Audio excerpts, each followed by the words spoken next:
Pesan terakhir yang dikirim ayah sebelum berkorban untukku. Jika identitasku sebagai mata-mata bocor, para penjahat pasti akan datang membalas dendam kepadamu. Sekarang segera bawa ibu pergi ke luar negeri. Ingat jangan pernah mengaktifkan lagi nomor polisiku. Aku sangat berduka. Namun aku tidak mendengarkan peringatan ayah. Agar tidak menyusahkan Su Mengyao. Terhadap pembalasan orang lain. Aku berpisah dengannya di depan seluruh guru dan siswa sekolah. Dia berlutut dengan mata merah. Meminta aku menunggu. Meminta aku untuk tidak pergi. Meminta aku untuk tidak mencintai orang lain. Tapi aku begitu dingin. Berbalik dan bergandengan tangan dengan wanita kaya lalu pergi. Cinta yang dalam. Tanggung jawab. Dendam yang mendalam. Sejak hari itu, Su Mengyao benar-benar membenci saya. Dia menanggung hinaan selama 4 tahun. Akhirnya berdiri kokoh di puncak piramida bisnis.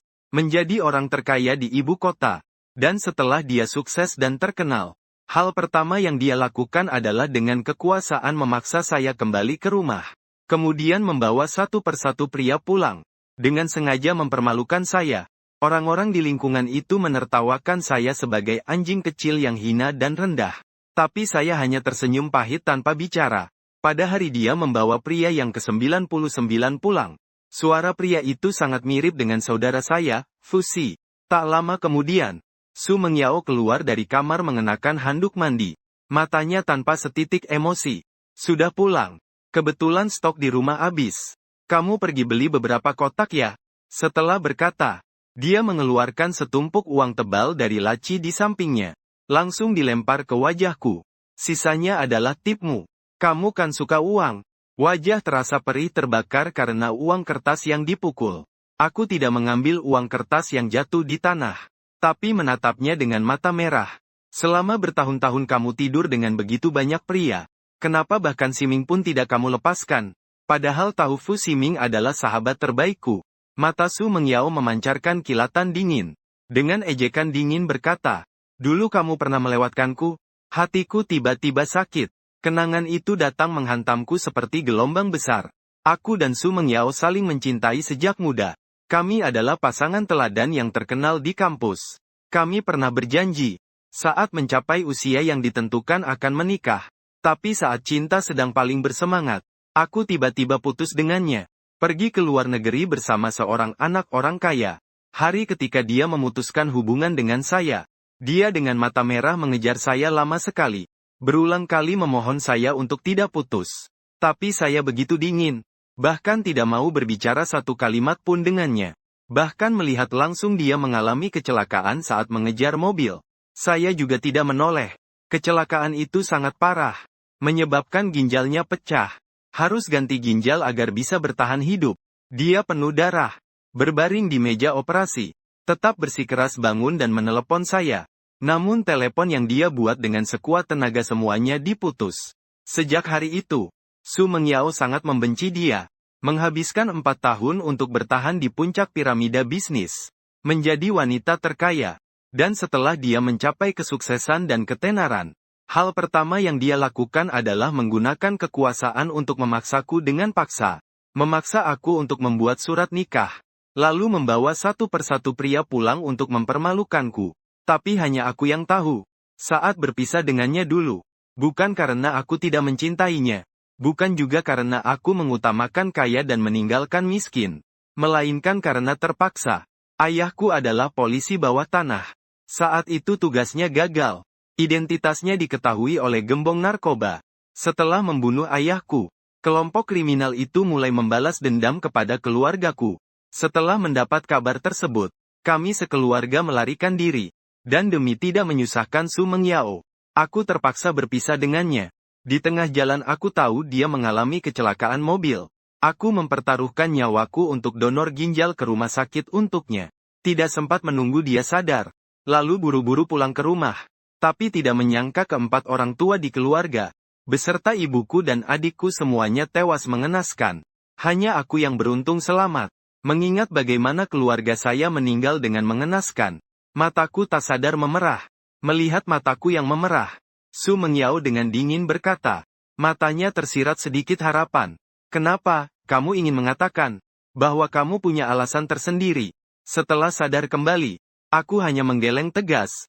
Tidak ada alasan. Kamu tidak salah duga. Aku memang orang yang suka menolak yang miskin dan mengagungkan yang kaya. Seseorang yang suka pamer dan mencari kemewahan. Dulu tak bisa mengungkapkan alasanku. Sekarang bahkan tidak boleh menyebutkannya. Aku memikul dendam mendalam keluarga. Hubungan kami sudah berakhir. Waktu-waktu ini bisa dibilang saya curi-curi. Sekarang saya sudah bertekad melanjutkan tugas polisi ayah saya yang berbahaya. Mungkin saya akan segera berkumpul kembali dengan keluarga. Melihat saya seperti ini, wajah Su Mengyao semakin terlihat muram. Dia menatap saya dengan dingin. Nada bicaranya semakin marah. Kalau tidak ada, keluar dan beli kondom. Saya tidak berkata apa-apa. Mengambil uang dari lantai lalu keluar rumah. Setelah membeli barang, saya meletakkan kondom di depan pintu. Kembali ke kamar saya sendiri. Mengunci pintu. Malam itu, Su Mengyao sepertinya sengaja untuk membalas dendam pada saya. Mereka berdua di sebelah berbicara banyak kata romantis. Kata-kata romantis itu semua dulu pernah dia katakan pada saya. Saat itu kondisi kami tidak baik. Tinggal di rumah kontrakan kurang dari 20 meter persegi. Namun terlihat sangat menyayangiku. Sudah berkali-kali bermimpi memiliki kehidupan bahagia bersama Su Mengyao. Memiliki anak.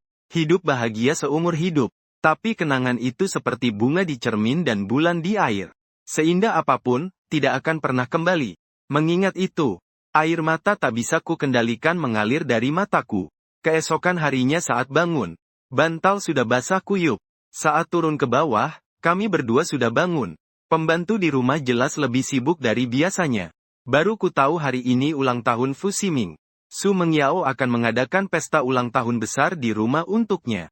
Saat pesta dimulai, banyak teman datang dari kalangan yang sama. Mereka menyapa Fu Ximing dengan hangat. Seolah-olah dialah pemilik rumah ini. Su Mengyao bahkan sangat menunjukkan respek padanya. Menggandeng tangannya dan membawanya menerima salam hormat dari semua orang. Setelah dia meniup lilin dan membuat permohonan. Berani membelanjakan uang dengan boros. Memberikan jam tangan berlian senilai puluhan juta. Ketika perasaan sudah sangat dalam. Keduanya bahkan berpelukan penuh kasih di depan semua orang. Tepuk tangan bergemuruh dari penonton. Tatapan semua orang ke arahku penuh belas kasihan tanpa ragu. Menjadi suami sampai seperti ini. Memang benar-benar menyedihkan. Siapa yang tidak tahu aku sekarang menjadi bahan tertawaan di seluruh lingkaran ini. Tapi aku malah seperti orang yang tidak ada apa-apa. Tidak menunjukkan reaksi sedikit pun. Aku tersenyum pahit sambil menarik bibir. Di tengah pesta. Di tempat yang sepi. Fu Ximing menemukanku. Sudah sehari. Kamu tidak bertanya mengapa aku melakukan ini. Aku dengan tenang menggelengkan kepala. Tidak perlu tahu. Fu Ximing adalah saudaraku yang terbaik. Jadi apa yang terjadi waktu itu dia juga tahu. Selama bertahun-tahun dia menyaksikan dengan mata sendiri betapa aku sangat sakit hati. Melihatku menangis berkali-kali untuk Su Mengyao. Dia pernah ingin memberitahu kebenaran kepada Su Mengyao. Tapi aku menghentikannya. Memberitahunya. Apapun yang dilakukan tidak akan mengubah akhir. Saat itu Fu Ximing memandangku dengan mata merah. Mata itu menyimpan terlalu banyak emosi. Membuat orang tidak mengerti. Xiao Ruozu, kamu tahu aku paling benci padamu. Seperti ini, seolah-olah tidak peduli apapun. Kamu tidak tahu apa-apa. Tentu juga tidak tahu. Aku diam-diam menyukainya selama bertahun-tahun. Tapi hatinya hanya untukmu. Aku tahu selama bertahun-tahun kamu sakit hati untuknya. Kamu sama sekali tidak tahu betapa rendah dirinya dia demi kamu. Aku tentu tahu betapa banyaknya Su Mengyao mencintaiku. Bahkan hanya dengan aku mengakui kesalahan sekarang. Dia bisa langsung memaafkanku. Tapi aku tidak bisa melakukan itu. Fu Ximing menatapku sejenak. Kamu tahu tidak? Sebenarnya Mengyao awalnya tidak mau menerima aku. Karena aku membohonginya. Saat itu ginjal itu kuberikan padanya. Aku hanya diam mendengarkan tanpa berkata sepatah kata pun. Melihat aku masih diam, nafas Fu Ximing mulai terburu-buru. Setelah cukup lama baru berkata, Xiao Ruozu, tahun ini kamu belum memberiku hadiah ulang tahun. Tapi aku hanya menginginkan satu hal. Aku ingin kamu menyerahkan Mengyao padaku. Mendengar ini, aku diam sangat lama. Saat Fu Ximing mengira aku tidak akan menjawab, aku mulai berbicara baiklah. Fu Ximing tersenyum. Matanya basah oleh air mata. Kalau memang harus membiarkan, maka biarkan saja pergi. Biarkan hatinya benar-benar tidak ada kamu. Begitu ucapannya selesai. Dia melepaskan tangan yang memegang tangga. Menutup mata. Langsung jatuh ke belakang. Suara keras itu membuat semua orang terkejut. Su Mengyao ketika melihat Fu Ximing yang tergeletak penuh darah di lantai. Wajahnya semakin dingin sekali. Xiao Ruozu, kamu cari mati. Dia mengangkat Fu Ximing. Dengan tergesa-gesa mendorong pintu keluar. Pesta bubar dengan suasana tidak menyenangkan. Aku juga dibawa bersama oleh pengawal ke rumah sakit. Dengar-dengar Fu Ximing mengalami pendarahan hebat. Dan kebetulan golongan darahku sama dengan Fu Ximing. Jadi Su Mengyao tanpa ragu langsung memerintahkan aku untuk mendonorkan darah. Mendonorkan darah perlu melakukan pemeriksaan kesehatan sederhana. Riwayat operasi dan penyakit sebelumnya akan diketahui. Aku tidak bisa sampai saat ini Sen Mengyao tahu. Aku pernah mendonorkan ginjal untuknya. Memikirkan hal ini, ekspresiku langsung dibuat seolah-olah sinis. Aku tidak mau mendonorkan. Golongan darahku juga bukan golongan darah khusus. Kenapa harus aku yang mendonorkan? Su Mengyao mengeluarkan setumpuk uang tebal dari dalam pelukannya. Dan dengan kasar dilemparkan ke wajahku. Bukankah kamu suka uang? Berapapun kamu mau. Aku akan memberimu sebanyak itu. Kalau begitu kamu mau sekarang? Aku menatap orang di depanku dengan ekspresi kaku. Sedang uang-uang itu dilempar satu tumpuk demi satu tumpuk ke wajahku. Seolah-olah hatiku disayat pedih oleh pisau yang tajam. Setelah dia tanpa lelah memecahkan 6 atau 7 lebih banyak. Akhirnya aku berjongkok, mengambil lembaran uang yang berserakan satu persatu, menyunggingkan senyum tipis. Melihatnya lebih awal bukankah lebih baik? Membuang-buang begitu banyak waktu. Setelah bicara, aku langsung berjalan ke ruang donor darah. Setelah selesai pemeriksaan, dokter melihat laporan di tangannya, menggelengkan kepala. Tuan ini pernah menjalani operasi sebelumnya. Kehilangan satu ginjal. Pernah mengalami pendarahan hebat. Tidak disarankan untuk donor darah. Alis Su Mengyao segera berkerut seperti huruf cuan. Apa maksud kehilangan satu ginjal?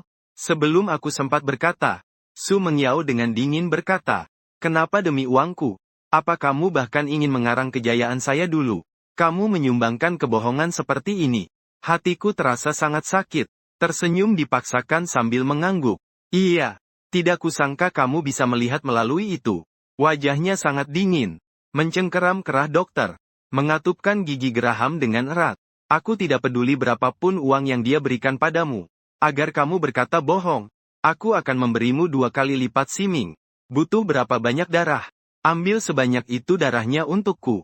Jarum besar menusuk pembuluh darah. Membuatku tak sadar sedikit gemetar.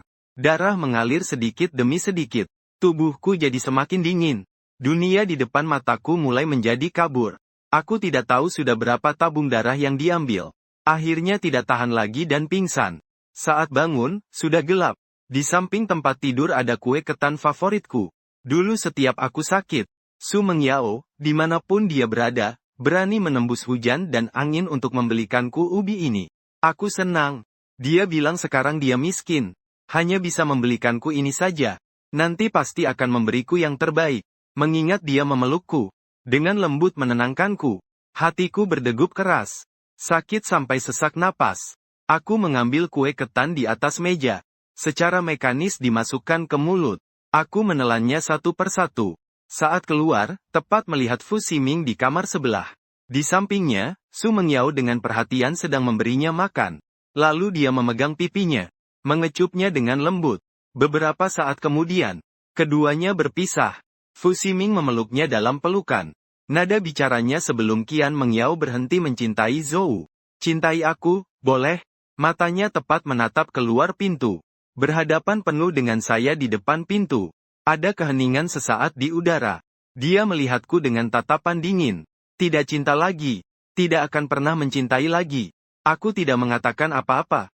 Hanya tersenyum dengan pilu. Lalu berpaling dan pergi.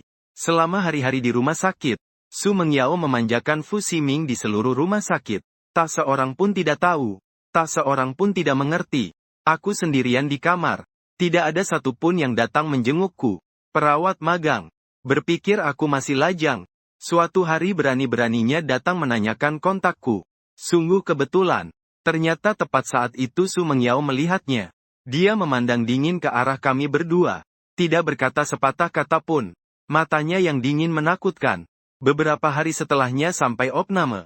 Aku juga tidak melihat perawat itu lagi. Hari keluar rumah sakit.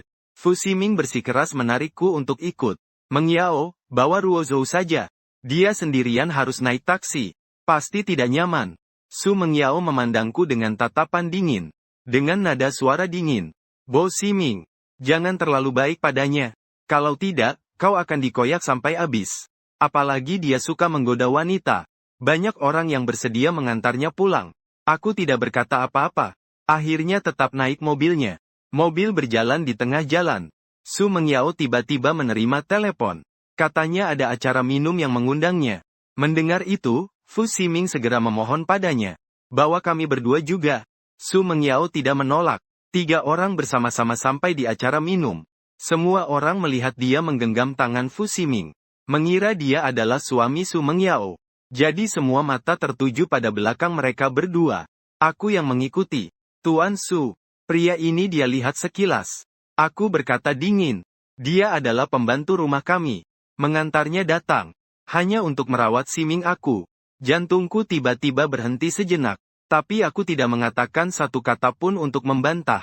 Di tengah jalan seseorang menghormati Su Mengiao. Dia hanya melambaikan tangannya kepadaku dengan dingin. Meminta kamu ikut datang. Bukan untuk kamu menikmati. Tenang saja. Uangnya tidak akan kurang untukmu. Aku tersenyum sambil mengangkat bibir. Tanpa ragu mengambil gelas minum. Menenggak habis minuman dalam gelas. Semua orang melihat dia yang tidak peduli padaku. Semua berbondong-bondong ke sisiku. Membuatku mabuk. Dan aku tidak menolak siapapun. Di tengah ada seorang wanita parubaya yang menggunakan alasan menyuruh minum. Secara diam-diam mencoba merayu aku. Beberapa kali aku menolaknya. Dia kembali meletakkan tangannya di otot perutku. Di sudut yang setengah terang setengah gelap, mata Su Mengiao menatap gerakan orang yang datang. Tatapannya semakin dingin. Tidak tahu berapa lama sudah minum. Aku merasa kepala pusing berat. Berjalan pun seperti berputar-putar. Aku bangkit pergi ke kamar mandi. Setelah mencuci muka dan keluar, wanita parubaya itu melangkah pelan menuju ke arahku. Di hati timbul firasat buruk yang tak tahu dari mana. Aku buru-buru mundur.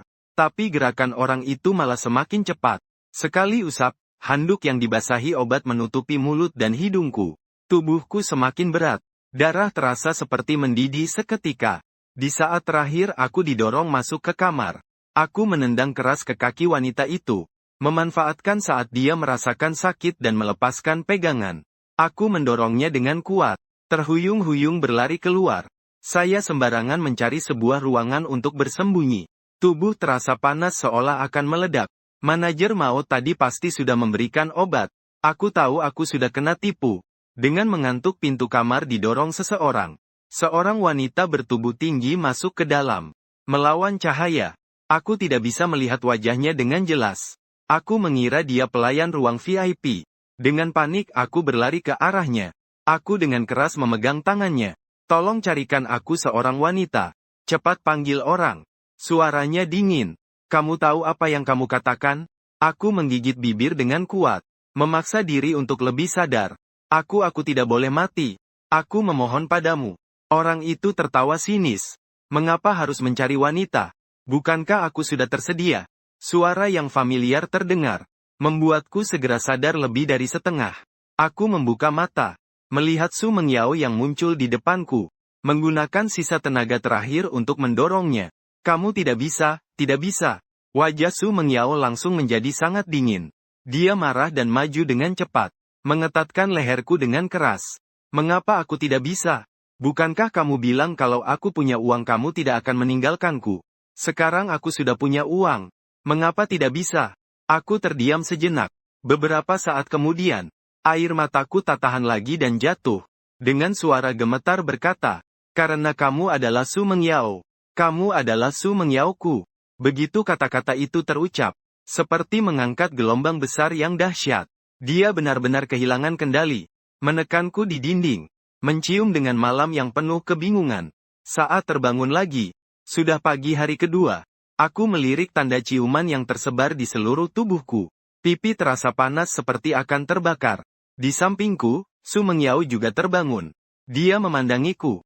Tatapannya sulit dimengerti. Seolah-olah ada ribuan kata yang ingin diucapkan. Tapi akhirnya dia hanya berkata dingin, jaga mulutmu.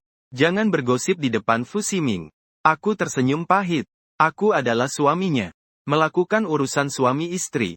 Tapi tidak boleh sampai Fu Ximing tahu. Ada hal yang lebih konyol dari ini di dunia ini?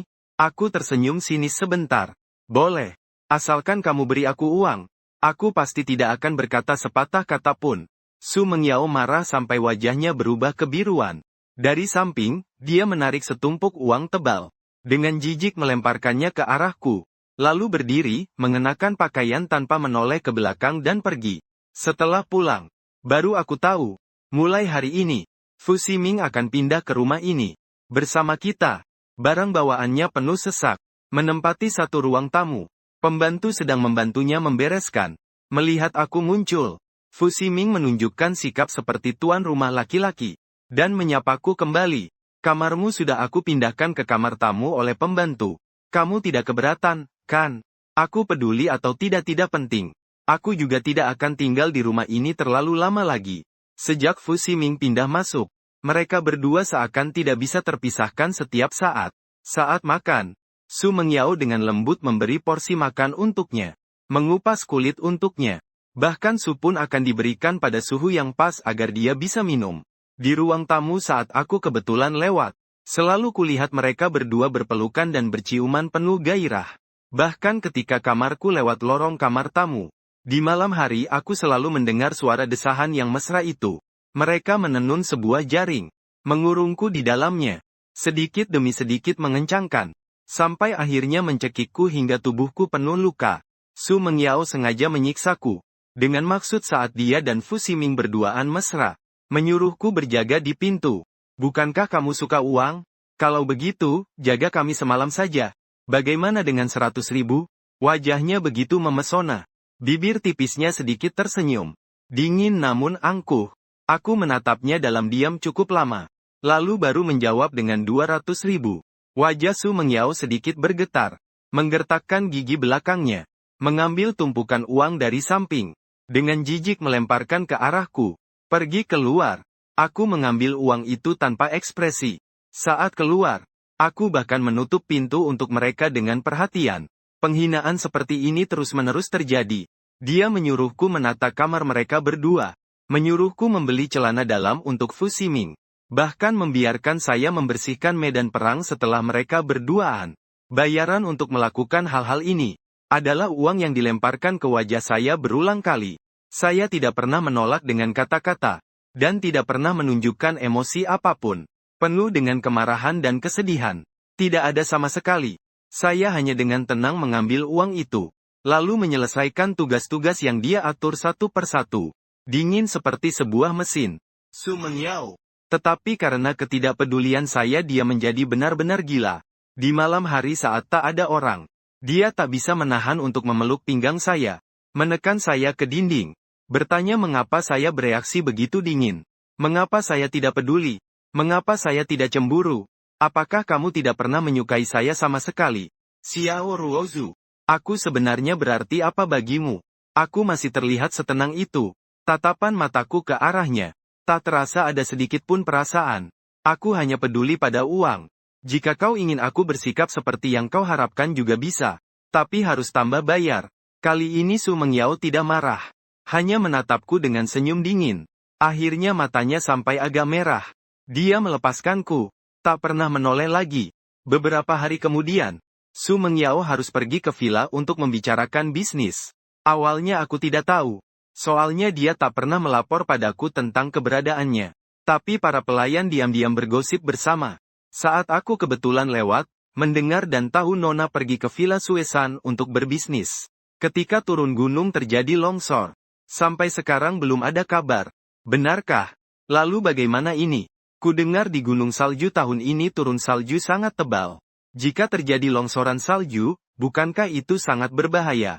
Saya juga baru tahu setelah mendengar Tuan Fu dan asisten Nona berbicara di telepon. Baru tahu. Sudah mengirim orang untuk mencari. Tapi sekarang di gunung masih turun salju lebat. Tim penyelamat pun tidak berani naik gunung. Belum tahu apakah bisa ditemukan atau tidak. Tubuhku tanpa sadar menjadi kaku. Merasa seperti tumpahan air dingin dari atas kepala. Dengan tangan yang gemetar aku membuka layar. Ternyata berita utama yang kutemukan adalah tentang salju. Terjadi longsoran salju besar di Gunung Salju. Presiden grup Su hilang. Tidak diketahui keberadaannya. Aku belum pernah merasa takut seperti ini. Sampai-sampai tidak bisa memegang ponsel. Dengan suara dentuman jatuh ke lantai. 1000 gambar melintas di depan mata. Wajahku langsung memucat. Tidak boleh. Su Mengyao tidak boleh mengalami apa-apa. Aku buru-buru bangkit. Mengambil mantel dan syal lalu memakainya. Kemudian berlari kencang keluar villa. Saat tiba di kaki Gunung Tingshu, semua tim penyelamat terjebak badai salju. Tidak berani naik gunung. Aku dengan tegas menghadapi kerumunan. Merampas motor dan hendak menghidupkan mesin. Seseorang menahanku. Kamu tidak mau mati ya? Badai salju sebesar ini. Jarak pandang terlalu rendah. Meski kamu naik ke atas, kamu juga tidak bisa menyelamatkan siapapun. Malahan bisa mempertaruhkan nyawamu sendiri. Sekarang hanya bisa menunggu badai salju reda untuk naik gunung. Aku menggigit gigi dan dengan kuat mendorong orang itu pergi. Tidak perlu kalian. Aku pasti akan membawanya turun. Saat yang tepat tiba. Aku menginjak gas dengan cepat melaju keluar. Angin dan salju di gunung lebih kencang daripada di bawah. Meskipun aku memakai jaket salju yang tebal, tetap saja aku menggigil kedinginan. Seluruh gunung dipenuhi warna putih. Mencari Su Mengyao. Sungguh sulit seperti mendaki surga. Aku terus meneriakkan namanya berkali-kali. Angin dan salju menenggelamkan suaraku. Tenggorokanku sampai serak karena meneriakkan. Tapi tetap tidak berhenti memanggilnya. 1 jam kemudian, aku akhirnya melihat sosok Su Mengyao di bawah sebuah pohon. Aku berlari seperti orang gila mendekat. Melepas topi dan syalku. Membungkus tubuhnya dengan itu. Saat itu dia sudah tidak sadar. Pipi dingin seperti es batu. Aku dengan penuh kasih memeluknya ke dalam mobilku. Di jalan, kakiku tertusuk tongkat kayu yang tersembunyi di bawah salju. Tapi aku seolah-olah tidak merasakan sakit sama sekali.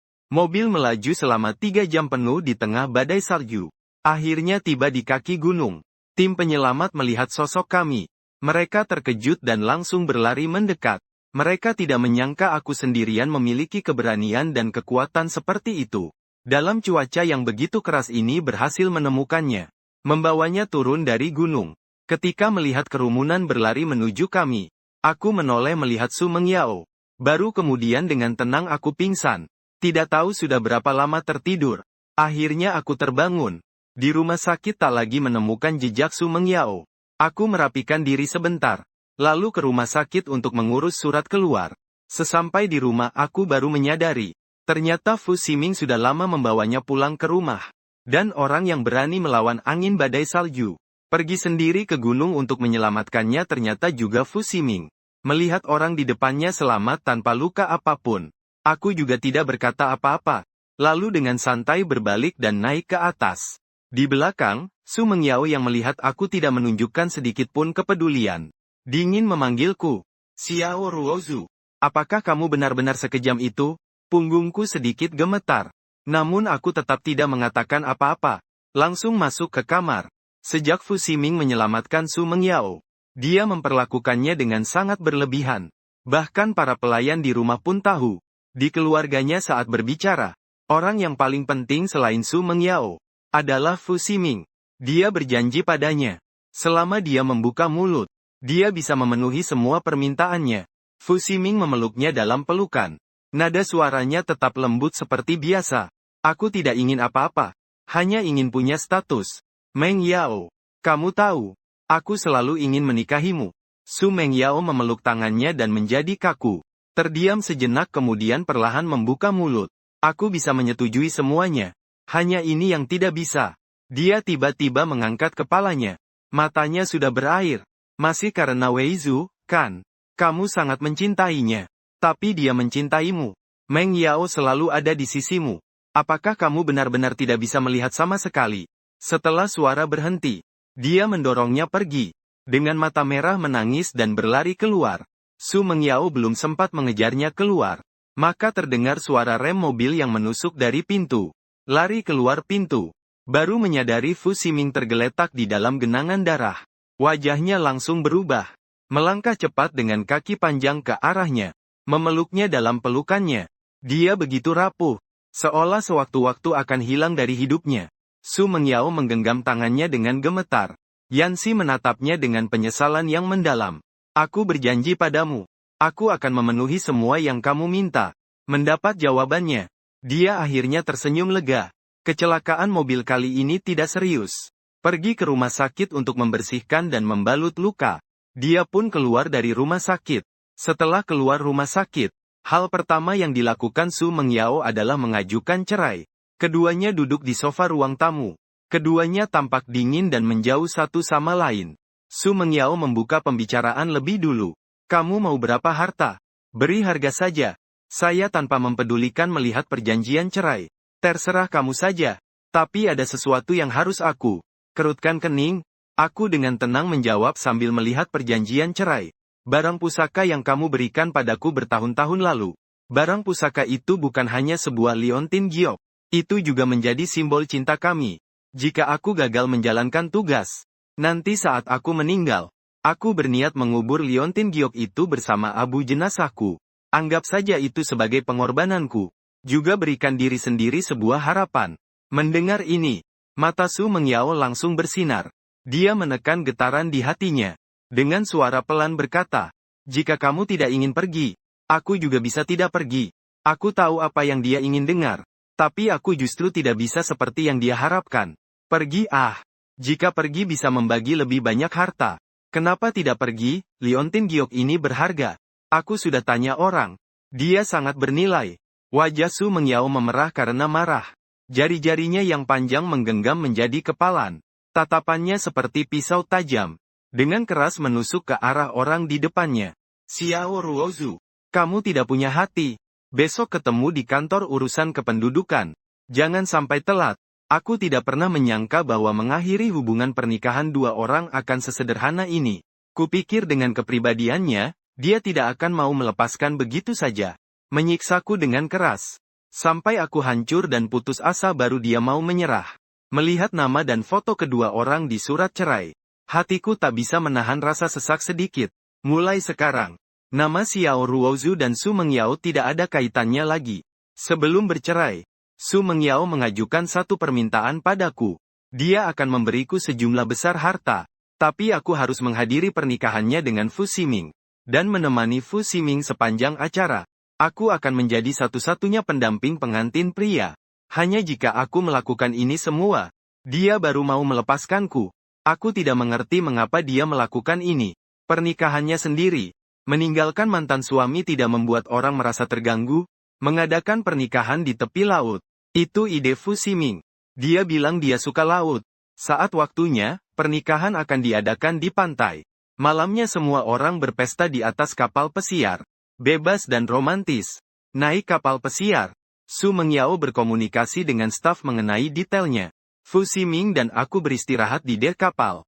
Tanpa sengaja Fu Ximing melihat giok pusaka keluarga yang kusimpan. Dulu saat aku pertama kali menerima giok itu, aku langsung menunjukkannya ke Fu Ximing. Jadi dia tentu tahu itu apa. Wajah Fu Ximing langsung berubah. Tanpa bicara apapun, dia merebut giok itu dari tanganku. Bukankah kamu ingin memutuskan hubungan dengannya? Kenapa masih menyimpan giok itu? Aku gugup mencoba merebut kembali giok itu. Hanya sebuah liontin giok saja. Kembalikan padaku. Melihat aku begitu tegang, Fu Ximing semakin marah. Dia dengan kuat melemparkan liontin giok ke tanah. Menginjaknya dengan keras. Kalau harus putus, harus benar-benar putus sampai tuntas. Apa artinya putus sambung seperti ini? Liontin giok itu langsung remuk berkeping-keping. Aku belum sempat bersedih. Fu Ximing tiba-tiba menarikku dan melompat bersama ke laut. Kami berdua tidak bisa berenang. Air laut yang dingin sedikit demi sedikit menenggelamkanku total. Aku melihat sedikit cahaya di atas kepala. Pikiran terasa kosong. Masih ingat saat kita baru bersama. Aku juga pernah jatuh ke air. Saat itu dia tahu aku tidak bisa berenang. Sangat panik. Di hari musim dingin yang dingin, dia nekat melompat ke dalam air, menyelamatkanku ke permukaan. Setelah melihat aku aman dan tidak terluka, matanya merah seperti hampir mengeluarkan darah. Itu pertama kalinya aku melihat dia menangis. Dia memelukku dengan cemas sambil berkata, hampir saja dia menyangka akan kehilangan aku. Sepanjang hidupnya, dia paling takut kehilangan aku. Kali kedua aku melihat dia menangis. adalah saat aku memutuskan hubungan dengan dia. Dia tidak pernah merasa begitu putus asa sebelumnya. Seperti seorang anak kecil. Tidak tahu apa yang salah telah dilakukannya. Hanya terus memohon agar aku tidak meninggalkannya. Kini waktu telah berlalu. Apakah dia masih akan menyelamatkanku? Aku tidak tahu. Aku sama sekali tidak yakin. Air laut mengalir deras di telingaku. Aku tidak bisa mendengar apa-apa. Hanya melihat cahaya itu. Tiba-tiba muncul bayangan seseorang. Namun bayangan itu justru berlari menuju Fu Ximing di sisiku. Tuhan masih cukup baik padaku. Tidak membiarkanku tenggelam di laut begitu saja. Saat diselamatkan oleh petugas, aku melihat Su Mengyao sedang memeluk Fu Ximing. Dengan cemas memeriksa apakah ada luka lain di tubuhnya. Dia menoleh sejenak melihatku yang tergeletak di tanah. Dengan wajah kacau balau. Dan aku juga kebetulan menatapnya kembali. Tatapanku begitu kosong. Seperti hati yang hancur berkeping-keping. Membuat hati orang terasa tersiksa tanpa alasan. Su Mengyao, jangan berpaling tidak menatapku. Kurangi menatapku dengan tatapan seperti itu. Ximing sekarang adalah cinta di hatiku. Dia merasa sudah sepantasnya. Aku sudah lama tidak mencintaimu. Apa kamu masih berharap aku akan seperti dulu? Menyelamatkanmu tanpa memikirkan apapun? Aku mengangguk pelan. Setelah pulang, Su Mengyao dengan wajah dingin, melemparkan sertifikat rumah villa itu di depanku. Rumah ini membawa suasana dari hidupmu. Tidak pantas menjadi rumah pernikahanku dan Ximing. Aku merasa jijik untuk menyimpan rumah ini. Jadi aku berikan saja padamu. Besok adalah hari pernikahan Ximing dan aku. Siapkan diri dengan baik. Jangan sampai melewatkan pernikahan itu. Mulai sekarang kamu mau kemana? Mau melakukan apapun tidak ada hubungannya denganku lagi. Aku tidak menolak. Mengangguk pelan. Su Mengyao. Aku sungguh berharap kamu bisa bahagia. Aku sungguh serius mendoakan dia bahagia. Tapi aku tidak bisa datang ke pernikahan. Baru saja, aku menerima kabar dari atasanku.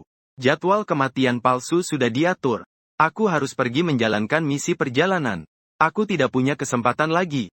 Pada hari pernikahan, aku berdiri di dalam kamar pengantin yang dulu milikku dan Su Mengyao. Melihat di ponsel, dia mengirim satu demi satu pesan mendesak. Xiao Ruozu, sudah jam berapa? Kenapa kamu belum datang? Aku berikan kamu 20 menit. Segera muncul di hadapanku. Xiao Ruozu, coba saja kamu berani mengingkari janji. Aku menutup layar ponsel. Mengabaikan getaran pesan yang terus-menerus berdering dengan gila. Mengambil tong bensin dan menyiram seluruh ruangan. Di ruang tamu sudah ada jenazah yang disiapkan. Menggantikan dengan orang lain. Mulai sekarang, Xiao Ruozu tidak akan ada lagi. Aku mengeluarkan pemantik api dan melemparkannya ke bensin. Lalu tanpa melihat ke belakang aku berjalan keluar. 1 jam kemudian, aku muncul di markas rahasia negara.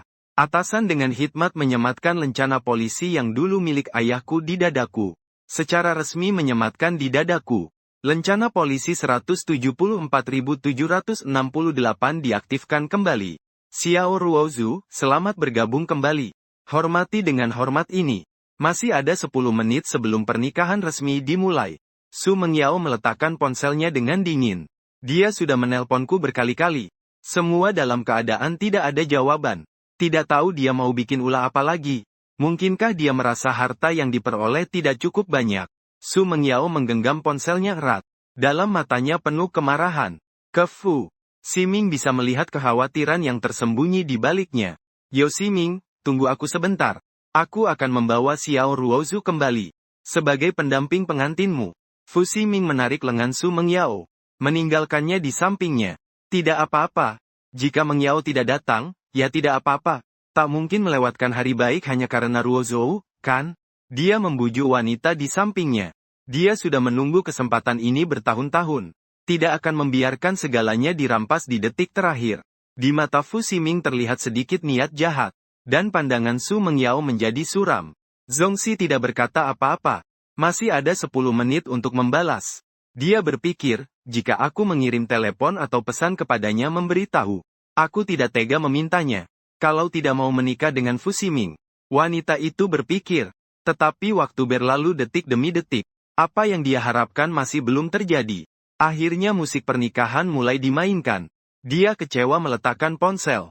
Melemparkannya ke bawah panggung. Wajahnya terlihat dingin dan keras. Berwajah serius pergi. Siming, setelah hari ini, kamu adalah suami sebenarnya bagiku. Pada saat berbalik, ponsel yang dilempar di atas meja. Layar menyala. Sebuah pesan masuk. Wajah Fu Siming berubah. Tersenyum lalu berkata, "Kamu duluan saja. Aku akan segera datang." Su Mengyao mengangguk. Seseorang berjalan masuk ke aula. Fu Siming mengambil ponsel Su Mengyao. Pesan teks itu dikirim oleh pengurus rumah. Ada masalah. Tuan Su dan Tuan Xiao mengalami masalah. Dia menghapus pesan dari pengurus rumah. Detik berikutnya, ponselnya berdering. Nomor yang sama dengan pengurus rumah. Untuk pengurus rumah. Dia tampak tenang dan santai. Menjawab telepon. "Tuan Fu, apakah Tuan Su ada di samping Anda? Tuan Xiao mengalami masalah. Pernikahan saya dan Meng Yao segera dimulai. Jangan ganggu dia untuk masalah kecil ini." Setelah berkata, Fu Siming langsung memutuskan telepon. Dialog pembawa acara sudah mencapai klimaks. Dia harus tampil sekarang. Dia tersenyum puas. Mendorong pintu aula.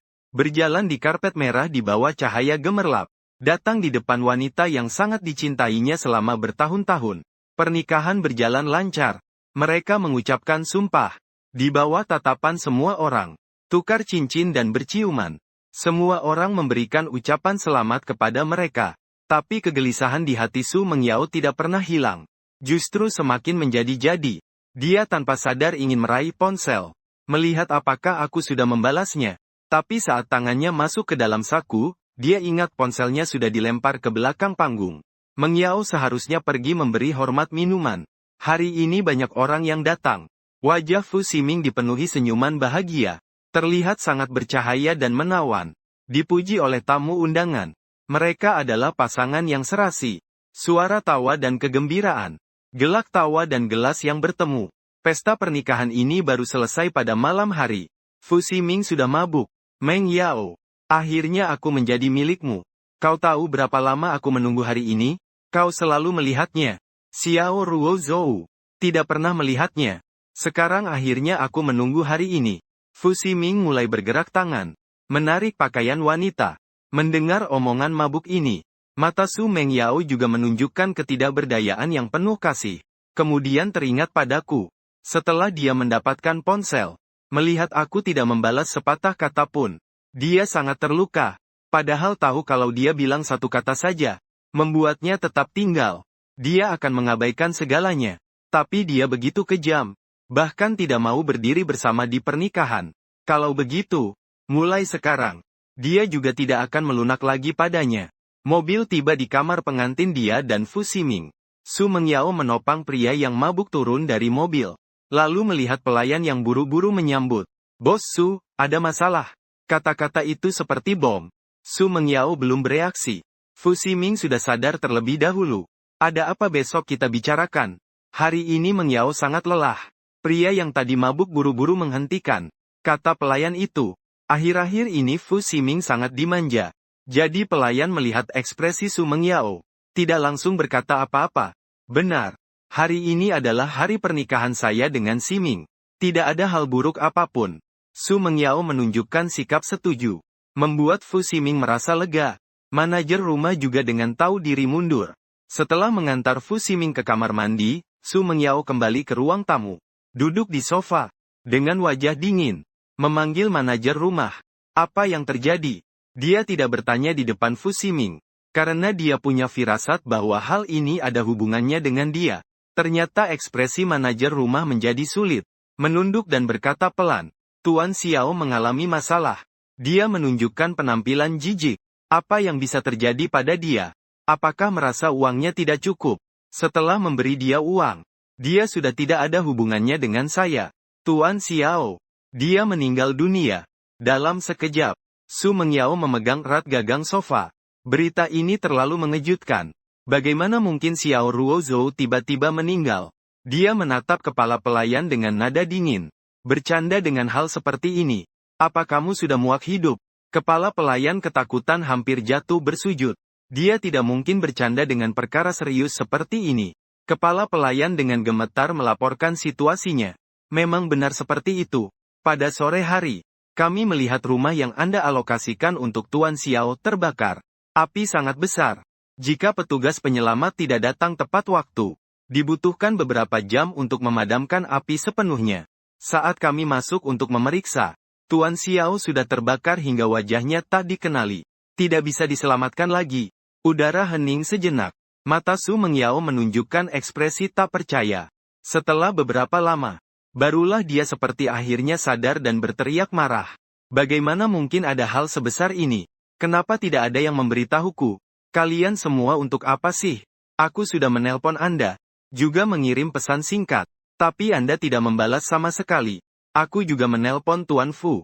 Dia bilang Anda sedang sibuk, hal kecil seperti ini. Tidak perlu diberitahu. Sang pengurus menunduk. Sangat hormat. Dalam ketakutan. Tidak mungkin adanya teriakan lagi. Selain saat menggelar pernikahan, dia selalu membawa ponsel bersamanya. Tidak ada yang menelepon sama sekali.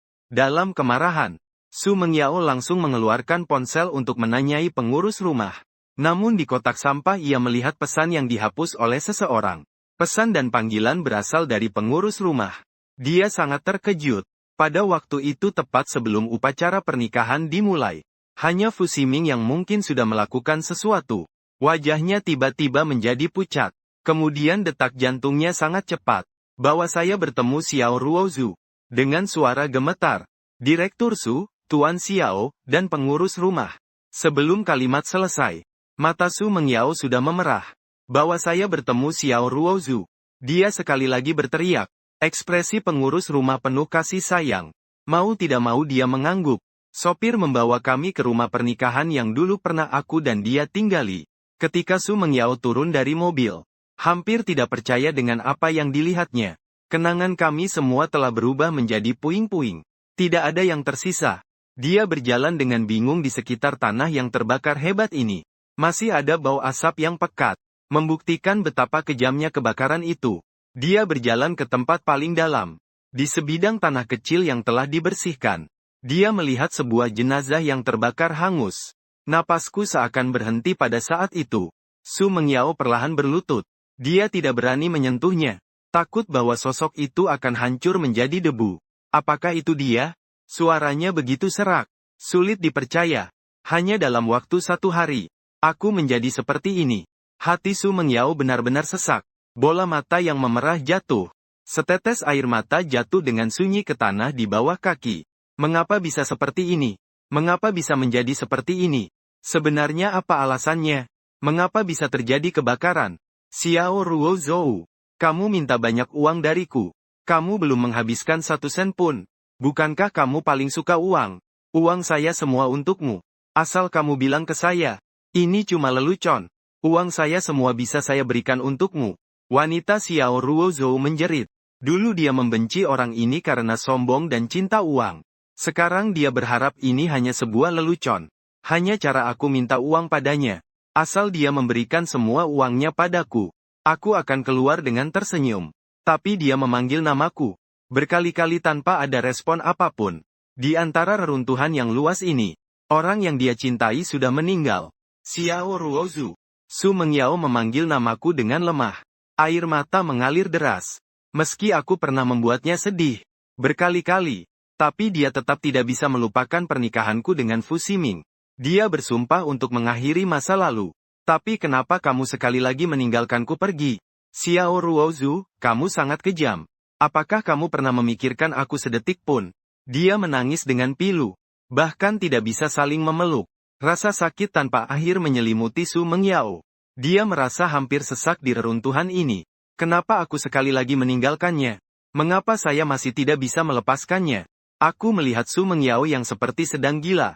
Pengurus rumah kembali maju dan memberitahunya sebuah berita mengejutkan. Tuan Su, saat kami mencocokkan DNA untuk mengonfirmasi identitas almarhum, kami menemukan bahwa yang memberikan ginjal kepada Anda saat itu adalah Tuan Xiao. Berdasarkan rekaman pengawasan rumah sakit saat itu, Tuan Xiao setelah menjalani operasi pengambilan ginjal, bahkan tidak sempat pulih, langsung pergi. Jadi saat itu tidak ada informasi yang jelas yang tertinggal. Wajah Su Mengyao berubah menjadi sangat pucat. Saat dia bangun pertama kali, yang dilihatnya adalah Fu Ximing. Dia melihat luka di pinggangnya. Ditambah ketidakjelasan kata-kata perawat. Dia selalu mengira yang mendonorkan ginjal untuknya adalah Fu Ximing. Makanya akhirnya mereka menjalin hubungan sebagai kekasih. Tidak disangka semuanya ternyata palsu. Selain itu, saat perjalanan dinas dulu terjadi longsoran salju. Itu juga Tuan Xiao yang tanpa memikirkan keselamatannya sendiri menyelamatkan Anda. Hal-hal ini diceritakan di depan mayat Xiao Ruozu. Setiap kata sopir rumah tangga. Rasa sakit di hati Su Mengyao bertambah.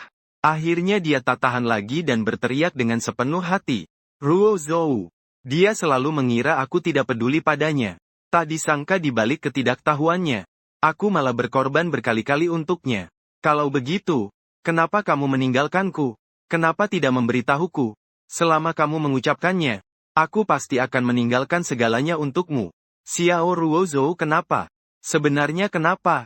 Selama ini diam-diam menanggung penghinaan dariku padamu. Seberapa sakit hatimu? Kenapa tidak memberitahuku? Kamu juga mencintaiku kan? Air mata yang hancur berjatuhan satu persatu. Rasa sakit yang menyelimuti seluruh langit. Seolah seluruh dirinya tersapu oleh bintang-bintang. Menghiasi langit. Malam yang sunyi tanpa suara. Semua kebenaran terbukti di depan makam orang yang telah tiada. Su Mengyao tidak langsung pulang. Melainkan memerintahkan orang untuk mengubur aku dengan baik. Selama itu ponselnya berdering berkali-kali. Bahkan jika tidak diangkat. Dia tahu itu siapa. Pria yang telah menyakitiku. Kegiatan sepanjang malam. Hingga fajar tiba. Dia baru menyelesaikan semua urusan. Mengambil abu jenazahku. Dengan tangan sendiri memasukkannya ke dalam makam. Dia membenci dirinya sendiri. Lebih membenci Fu Ximing. Jika bukan karena dia menipunya. Bagaimana mungkin sampai Ruozhou meninggal? Dia baru tahu. Dia sebenarnya sudah melakukan begitu banyak hal untuk dirinya sendiri. Dia bahkan terus-menerus menuduh dan memfitnah Ruozhou. Membiarkannya melakukan begitu banyak hal yang menyakitiku. Memikirkan hal-hal yang terjadi di masa lalu. Su Mengyao merasa sangat sakit hati. Dia mencintai Ruozhou. Bahkan melebihi nyawanya sendiri. Ternyata dia dibawa kebohongan orang lain. Berulang kali menyakitinya. Nama yang terukir di batu nisan. Menyayat dalam matanya. Dia dengan tangan gemetar menyentuh 3 huruf Xiao Ruozhou itu. Mengalirkan kesedihan yang tiada berujung. Ruozhou sudah meninggal. Apa artinya dia hidup? Tapi sebelum itu, dia masih punya satu hal yang harus dilakukan. Nada dering ponsel Su Mengyao berbunyi sekali lagi. Kali ini dia tidak mengabaikan kesedihan yang memudar dari matanya. Menjadi kebencian dingin. Angkat telepon. Mengyao, kamu kemana? Kenapa baru sekarang angkat telepon? Aku sangat khawatir tentang kamu. Itu suara Fu Ximing. Semalam dia sangat ketakutan. Takut sang pengurus rumah mengatakan berita tentang Xiao Ruozu yang mengalami kecelakaan. Ternyata setelah selesai mandi dan keluar, Su Mengyao masih tidak terlihat. Saat itu dia sangat cemas. Takut detik berikutnya Xiao Ruozu akan muncul bersama Su Mengyao. Lalu tidak akan pernah melihat dirinya lagi. Membuatnya kembali menjadi pemeran pendukung yang tidak penting. Dia hampir tidak tidur semalam. Terus menghubungi Su Mengyao. Juga Xiao Ruozu lewat telepon. Tapi tidak ada yang mengangkat. Kepanikan membuatnya menggigil. Dia sangat takut pada Xiao Ruozu. Dia tahu dirinya tidak bisa mengalahkan Xiao Ruozu. Jadi pura-pura menjadi orang yang menyumbangkan ginjal untuk Su Mengyao. Orang yang menyelamatkan nyawanya saat longsoran salju. Bahkan terus-menerus memfitnah Xiao Ruozu. Membuat Su Mengyao membenci Xiao Ruozu. Dia pikir selama dia menikah dengan Su Mengyao, dia tidak akan lagi merasa cemas dan tidak pasti. Namun sebuah berita tentang Xiao Ruozu, bahkan dirinya sendiri tidak datang, tetap saja dengan mudahnya menarik hati Su Mengyao. Sebenarnya kenapa bisa begitu? Padahal Xiao Ruozu sama sekali tidak mencintainya, meninggalkannya. Fu Ximing sangat marah. Xiao Ruozu. Sekarang setiap kali Su Mengyao menerima teleponnya, dia tidak peduli orang lain, langsung menunjukkan wajah cemas. Semalam kamu tidak ada. Aku pusing lagi. Sulit bernafas. Dokter bilang itu karena kurangnya satu ginjal. Kamu pulang dan temani aku, boleh? Dia sering menggunakan alasan seperti ini. Setiap kali Su Mengyao selalu meninggalkan pekerjaannya untuk menemuinya. Baiklah. Aku akan pulang sekarang juga. Dulu dia akan merasa kasihan padanya. Tapi sekarang setelah mengetahui kebenarannya, Su Mengyao mendengar Fu Ximing menggunakan alasan seperti ini hanya merasa jijik. Kenapa Fu Ximing punya muka untuk berkata seperti itu? Dia tertawa dingin dan memutuskan telepon. Gaun pengantin putih di tubuhnya sudah diganti dengan setelan jas hitam yang serius dan dingin. Warna untuk pemakaman. Setelah 1 jam, dia sudah kembali ke kamar pengantin bersama Fu Ximing. Saat pintu dibuka, Fu Ximing langsung tak sabar maju. Mengyao, aku sangat merindukanmu. Kamu kemana tadi malam? Tatapan Su Mengyao selalu dingin. Seolah dia sedang melihat sebuah lelucon. Melihat wajah yang sangat dekat itu, Su Mengyao mencubit dagu pria itu. Dengan pandangan penuh harap Fu Ximing, dia membantingnya dengan keras. Sepakan tamparan. Dengan bunyi tepukan, Fu Ximing tersungkur jatuh ke tanah dengan keras. Dia mengangkat kepala dengan mata penuh ketidakpercayaan. Mengyao, kenapa kamu memukulku?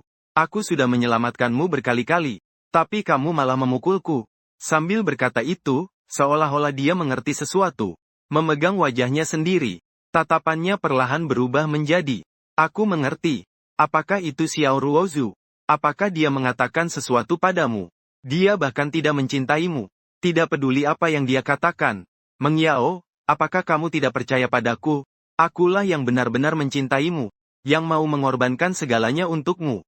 Xiao Ruozu hanya tahu menikmati kebaikanmu padanya. Dia adalah wanita pemilih kaya dan hina. Mengyao, bukankah kamu sudah tahu sejak lama? Dia tampak seperti mengalami ketidakadilan besar.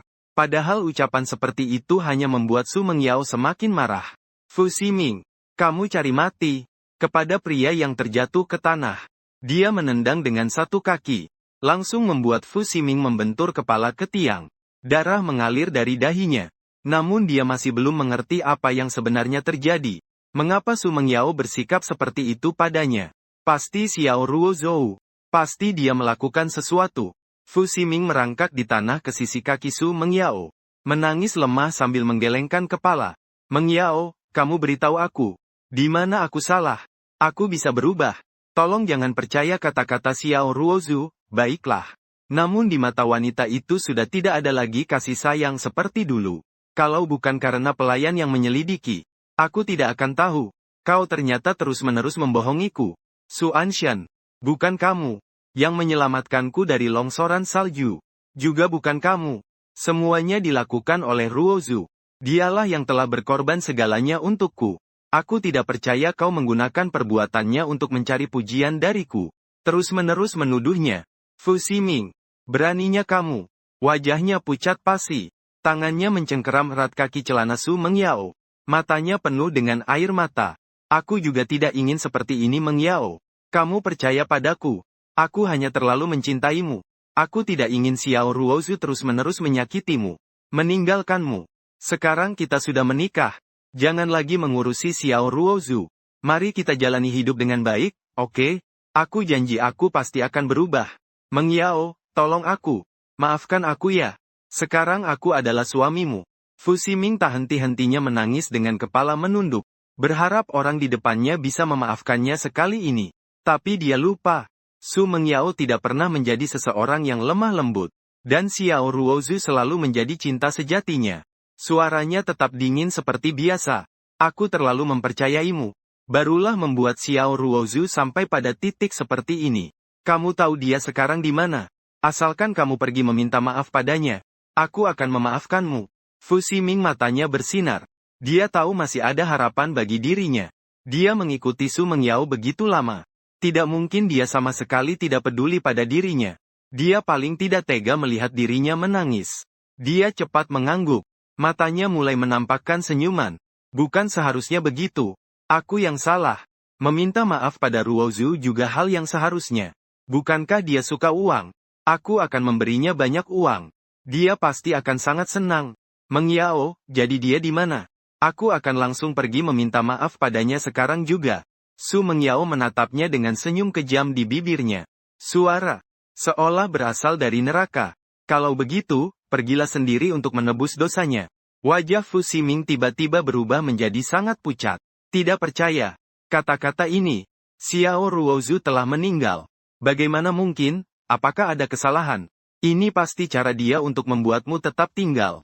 Bagaimana mungkin Xiao Ruozu meninggal? Dia berteriak. Mata Su Mengyao penuh dengan kegilaan. Kamu masih berpura-pura.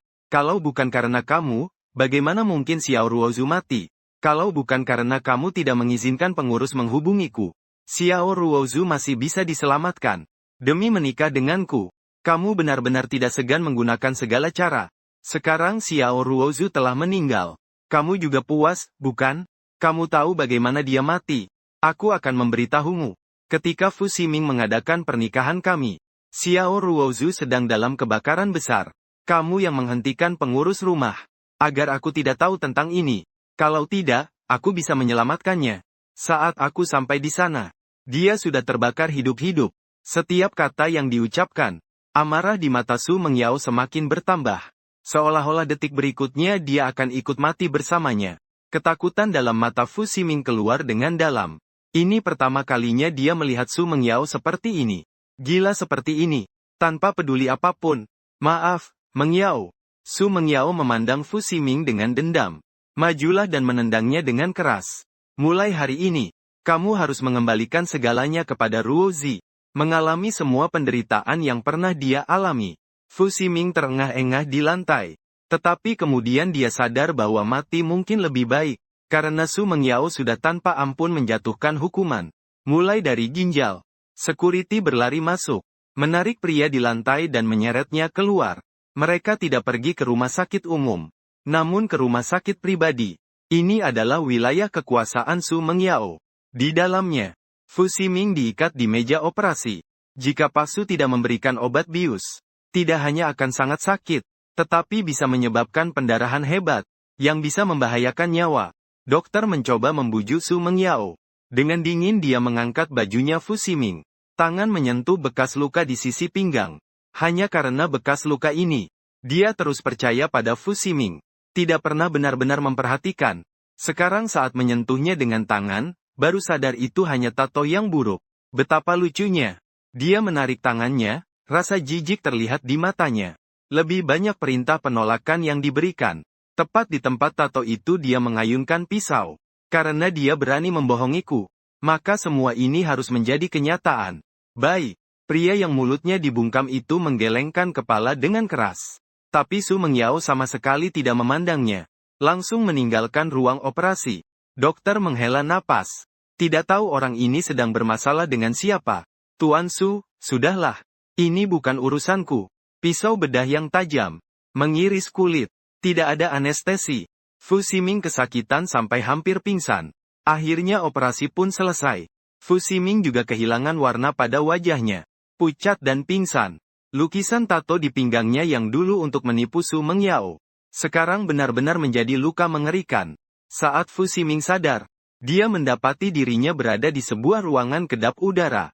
Tanpa seberkas cahaya sedikit pun, dia sedikit bergerak. Luka di pinggangnya membuatnya sangat sakit sampai tidak tertahankan.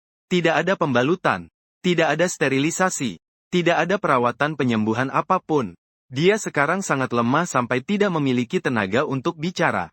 Tapi Su Mengyao tidak akan membiarkannya mati begitu saja. Seseorang datang secara teratur untuk memberinya makan. Kalau tidak mau makan, dipaksa disuapi. Membiarkannya hidup hanya dengan sisa nafas saja. Setelah seminggu, luka di tubuhnya baru mulai menunjukkan tanda-tanda penyembuhan. Seseorang masuk dengan kasar dan mencabut jahitan operasinya.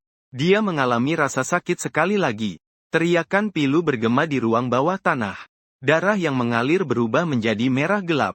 Su Mengyao melihat semua ini dari balik pengawasan. Di tangannya ada sebuah foto saya saat masih hidup. Itu adalah saat kami berada di masa terbaik hubungan kami. Setiap kali melihat foto ini, dia merasa seolah-olah kembali ke negara, yang meskipun miskin, tetapi penuh kepuasan. Kami berdua berjuang bersama, berusaha bersama, berpegangan tangan dan berciuman dengan hati-hati. Bersama-sama membayangkan masa depan yang menjadi milik kami. Lalu aku tanpa ampun meninggalkannya. Bertemu lagi. Sudah menjadi perubahan yang sangat berbeda. Orang yang dia ingat begitu murni dan indah. Menjadi suka kemewahan. Menjadi sangat menjijikkan. Menjadi orang asing baginya. Dia balas dendam dengan gila terhadapnya. Ingin membuatnya tahu bahwa meninggalkannya dulu adalah sebuah kesalahan. Tapi selama dia membuka mulut. Selama kamu bilang cinta padaku. Kamu bilang dulu ada alasannya. Apapun alasannya, aku akan percaya padamu. Tapi kenapa hal yang sangat jelas ini? Kamu tidak mengerti. Jika kamu benar-benar tidak mencintaiku, Kenapa kamu terus menyelamatkanku berkali-kali? Mata Su Mengyao memerah. Air mata jatuh tanpa suara. Terjatuh di foto itu. Wajah orang itu sangat mirip dengan air mata kita berdua. Dia terus menyesal. Seandainya aku bisa melepaskan harga diriku saja. Masa lalu tidak ada artinya. Masa depanlah yang paling penting. Mengapa dia harus mempercayai kata-kata Fu Ximing? Sekian kali menyakiti Xiao Ruozu. Padahal jelas kita memiliki kesempatan untuk bersama. Air mata yang lebih banyak jatuh. Su Mengyao sudah tidak bisa berhenti menangis. Hari-hari ketika kita saling mencinta seolah sebuah ilusi. Gelembung yang rapuh. Mimpi yang lama. Begitu mudahnya menjadi proses yang tak bisa dikejar lagi. Dia menggigil menempelkan dahinya pada foto. Pelayan masuk ke dalam. Melihat pemandangan ini. Dia menunggu sebentar lalu berbicara. Luka ayah Tuan Su sudah tidak apa-apa, kan? Su Mengyao mengangkat kepala. Meskipun matanya masih merah. Tapi nadanya sudah tenang. Mari lanjut ke langkah berikutnya. Jangan sampai orangnya mati. Baik. Manajer rumah Su keluar. Tidak lama kemudian bisa terlihat di monitor. Mereka mengantarkan segelas air kepada Fu Ximing. Pria itu buru-buru meminumnya. Melembabkan tenggorokan yang kering dan haus. Tidak tersisa setetes pun. Tapi segera obat mulai bereaksi. Fu Ximing seluruh tubuhnya panas membara. Ini juga adalah cara yang pernah digunakannya terhadap Xiao Ruozu. Malam itu jika bukan karena dirinya, Xiao Ruozu sudah lama dipermalukan oleh orang lain. Sekarang Fu Ximing tidak akan seberuntung itu. Tatapan Su Mengyao dingin. Sementara tatapan Fu Ximing kosong. Ekspresinya penuh keputusasaan. Seperti kain lap kotor yang dibuang di lantai. Tanpa sedikit pun kehormatan. Kurang dari sebulan. Dia menjadi sangat kurus. Tak lagi ada kilau seperti dulu. Bahkan ketika Su Mengyao lewat, dia sama sekali tidak memperhatikan. Wanita itu menatapnya dari atas dengan lama. Menyadari ada tatapan yang lama tertuju padanya. Otak Fu Ximing yang lambat mulai merespon perlahan. Matanya perlahan memfokuskan ke arah itu. Melihat ke sana adalah Su Mengyao. Sekejap dia seperti menangkap harapan. Tiba-tiba bangkit. Memeluk kakinya. Mengyao, aku tahu aku salah. Aku benar-benar tahu aku salah. Tolong lepaskan aku. Aku memohon padamu. Aku akan berubah. Aku tidak akan melakukan hal-hal itu lagi. Sebelumnya semuanya adalah salahku. Asalkan kamu bisa memaafkanku, aku bisa melakukan apa saja. Mengyao, tolong aku. Jangan seperti ini lagi. Aku benar-benar takut. Pria itu menangis terseduh-seduh. Ketakutannya di matanya tidak berpura-pura. Dia masih punya kesempatan untuk dimaafkan. Xiao Ruozu telah kehilangan segalanya. Saat memikirkan ini, dia hampir tanpa reaksi. Menatap penderitaan Fu Ximing. Asalkan kamu menyelesaikan satu hal terakhir. He Luozhou dan aku tidak saling berhutang. Aku akan memaafkanmu. Dia mengajukan godaan yang sulit ditolak Fu Ximing. Untuk melarikan diri dari ruangan yang seperti neraka ini. Fu Ximing rela melakukan apa saja. Fu Ximing terus mengangguk. Aku bisa melakukan apa saja. Mengyao, maafkan aku. Aku selalu mencintaimu. Fu Ximing menatap satu sama lain dengan penuh kasih. Su Mengyao tertawa sinis. Tidak memberitahu Fu Ximing apa yang akan dilakukan. Lalu berbalik meninggalkan ruang bawah tanah. Dan Fu Ximing segera mengetahuinya. Seseorang menyiram bensin ke dalam ruang bawah tanah. Bau menyengat memenuhi hidung. Di bawah wajah pucat Fu Ximing, sebuah api menyala tanpa ampun membakar semuanya. Ekspresinya berubah dari cinta menjadi ketakutan. Api yang menyala itu sama persis seperti hari itu. Mengyao Su Mengyao, kamu tidak bisa berbuat seperti ini. Mengyao, aku salah. Aku salah. Dia dengan putus asa mengetuk pintu minta tolong. Asap tebal dan cahaya api tepat di sebelahnya. Dia menangis dengan putus asa. Tapi tidak ada satupun yang menanggapi harapannya. Ekspresinya akhirnya menjadi kebencian. Saat sedang dilahap api besar, dia hampir menjadi gila membenci semua orang. Kenapa Xiao Ruozu melakukan hal yang begitu keterlaluan? Su Mengyao masih tidak bisa melupakannya. Kenapa aku hanya ingin kebahagiaan, tapi disiksa seperti ini? Ini semua salah kalian. Su Mengyao, aku berharap kau mati dengan tidak baik. Kau tidak akan pernah mendapatkan Xiao Ruozong. Api kebenciannya yang membakar tubuhnya. Segera semua makian jahat itu hilang. Api itu membakar sepanjang hari dan malam. Semua benda di basement menjadi reruntuhan. Sama seperti nari. Hingga titik terakhir. Cahaya api juga padam. Pintu yang tertutup rapat akhirnya terbuka. Fu Ximing sekujur tubuhnya hitam terbakar. Wajahnya hancur. Sangat mengerikan untuk dilihat. Tapi dia masih bernapas. Pertunjukan ini memang dimaksudkan untuk menyiksanya. Bukan untuk membunuhnya. Su Mengyao memandang dengan dingin. Memanggil kepala rumah tangga. Jika dia ingin tinggal di sisiku, biarkan dia tahu bahwa di mataku hanya ada Xiao Ruozu. Kirimkan ke rumah sakit plastik. Pria yang tergeletak di tanah tidak bisa mengucapkan sepatah kata pun. Matanya terbuka lebar. Di dalamnya ada kebencian yang bagai diracuni. Seluruh kulitnya telah diganti. Wajahnya bahkan dibentuk ulang tulang dan dihaluskan kulitnya. Sedikit demi sedikit diperbaiki menyerupai wajahku. Mereka semua tahu orang ini adalah mainan Su Mengyao. Tidak ada yang bersikap lembut. Rasa sakit yang tak berujung. Terjadi setiap hari dan malam. Hingga hari ketiga. Baru dia selesai memperbaiki wajahnya. Mulai menjalani pengobatan. Luka bakar di tubuhnya. Setelah 3 bulan dia baru sembuh total. Dan wajahnya tak lagi terlihat seperti semula. Sama persis dengan Xiao Ruozu. Melihat wajah itu di cermin. Fu Ximing menjadi gila dan memecahkan semua barang di sekitarnya. Berteriak dan melampiaskan amarah di dalam hatinya. Dulu rumah pernikahannya yang diidam-idamkan menjadi penjara baginya. Tidak ada yang peduli akan kehancurannya. Pelayan dengan tenang mengingatkan, Tuan Su akan segera kembali. Hanya dengan kalimat itu, Fu Ximing langsung meneteskan air mata. Ketakutan. Semua ini pada pukul 8 malam. Su Mengyao kembali tepat waktu ke rumah. Berbeda dari yang dibayangkan Fu Ximing. Dia bahkan membawa pulang seorang pria, Mengyao. Fu Ximing maju dengan rasa takut. Matanya tertuju pada anak laki-laki itu. Dia ternyata sangat mirip dengan dirinya dulu. Ini membuat sakit di hatinya semakin bertambah. Dia bingung apakah yang dicintai Su Mengyao sebenarnya adalah Xiao Ruozu atau dirinya sendiri. Tapi satu hal yang dia tahu adalah dia sudah memberikan begitu banyak. Di sisi Su Mengyao tidak boleh ada orang lain. Hanya dirinya sendiri yang boleh berada di rumah. Tidak ada yang lain. Kamu pergi beli untuk aku. Su Mengyao memeluk anak laki-laki itu. Fu Ximing gemetar sebentar. Tak kuasa meneteskan air mata. Sudah lama Su Mengyao tidak tidur dengannya.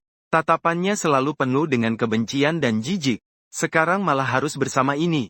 Anak bau yang entah dari mana datangnya itu bercampur dengan. Dia menatap anak laki-laki itu dengan tajam. Seolah ingin mencabik-cabiknya hidup-hidup. Melihat tatapannya, Su Mengyao tanpa ampun menamparnya satu tamparan. Wajahnya tersenyum sinis. Dulu Xiao Ruozu tidak pernah bicara seperti itu. Apakah kamu lupa lagi? Apakah ini balas dendam atau balas dendamnya padanya? Apakah Xiao Ruozu benar-benar sepenting itu baginya? Fu Ximing ingin mengatakan sesuatu. Tapi di depan Su Mengyao, dia hanya berani menahan air mata. Melihat mereka berdua masuk ke penyiar. Fu Ximing hampir menjadi gila. Dia melemparkan semua yang bisa dijangkau di ruang tamu. Melampiaskan emosinya. Mengapa Xiao Ruozu sudah meninggal? Mengapa Su Mengyao masih enggan menatapnya sekalipun? Padahal dia sudah berusaha begitu banyak. Fu Ximing berteriak untuk waktu yang cukup lama. Mengirimkan paket itu dengan tangan sendiri. Sampai keesokan harinya, pintu ini baru dibuka kembali. Fu Ximing tidak tidur sepanjang malam. Menjaga di luar sekarang. Akhirnya melihat Su Mengyao begitu tergesa-gesa melompat ke depan. Mengyao, jangan seperti ini. Jangan seperti ini. Meskipun aku sudah membohongimu. Tapi aku sungguh mencintaimu. Aku telah mencintaimu selama bertahun-tahun. Jangan memperlakukanku seperti ini. Xiao Ruozu sudah meninggal. Aku juga sudah meminta maaf padanya. Tolong jangan sakiti aku lagi. Dia berkata sambil menangis. Walaupun sudah mengalami begitu banyak penderitaan. Tapi yang paling ditakutinya adalah Su Mengyao meninggalkannya. Dia sudah tidak punya jalan kembali.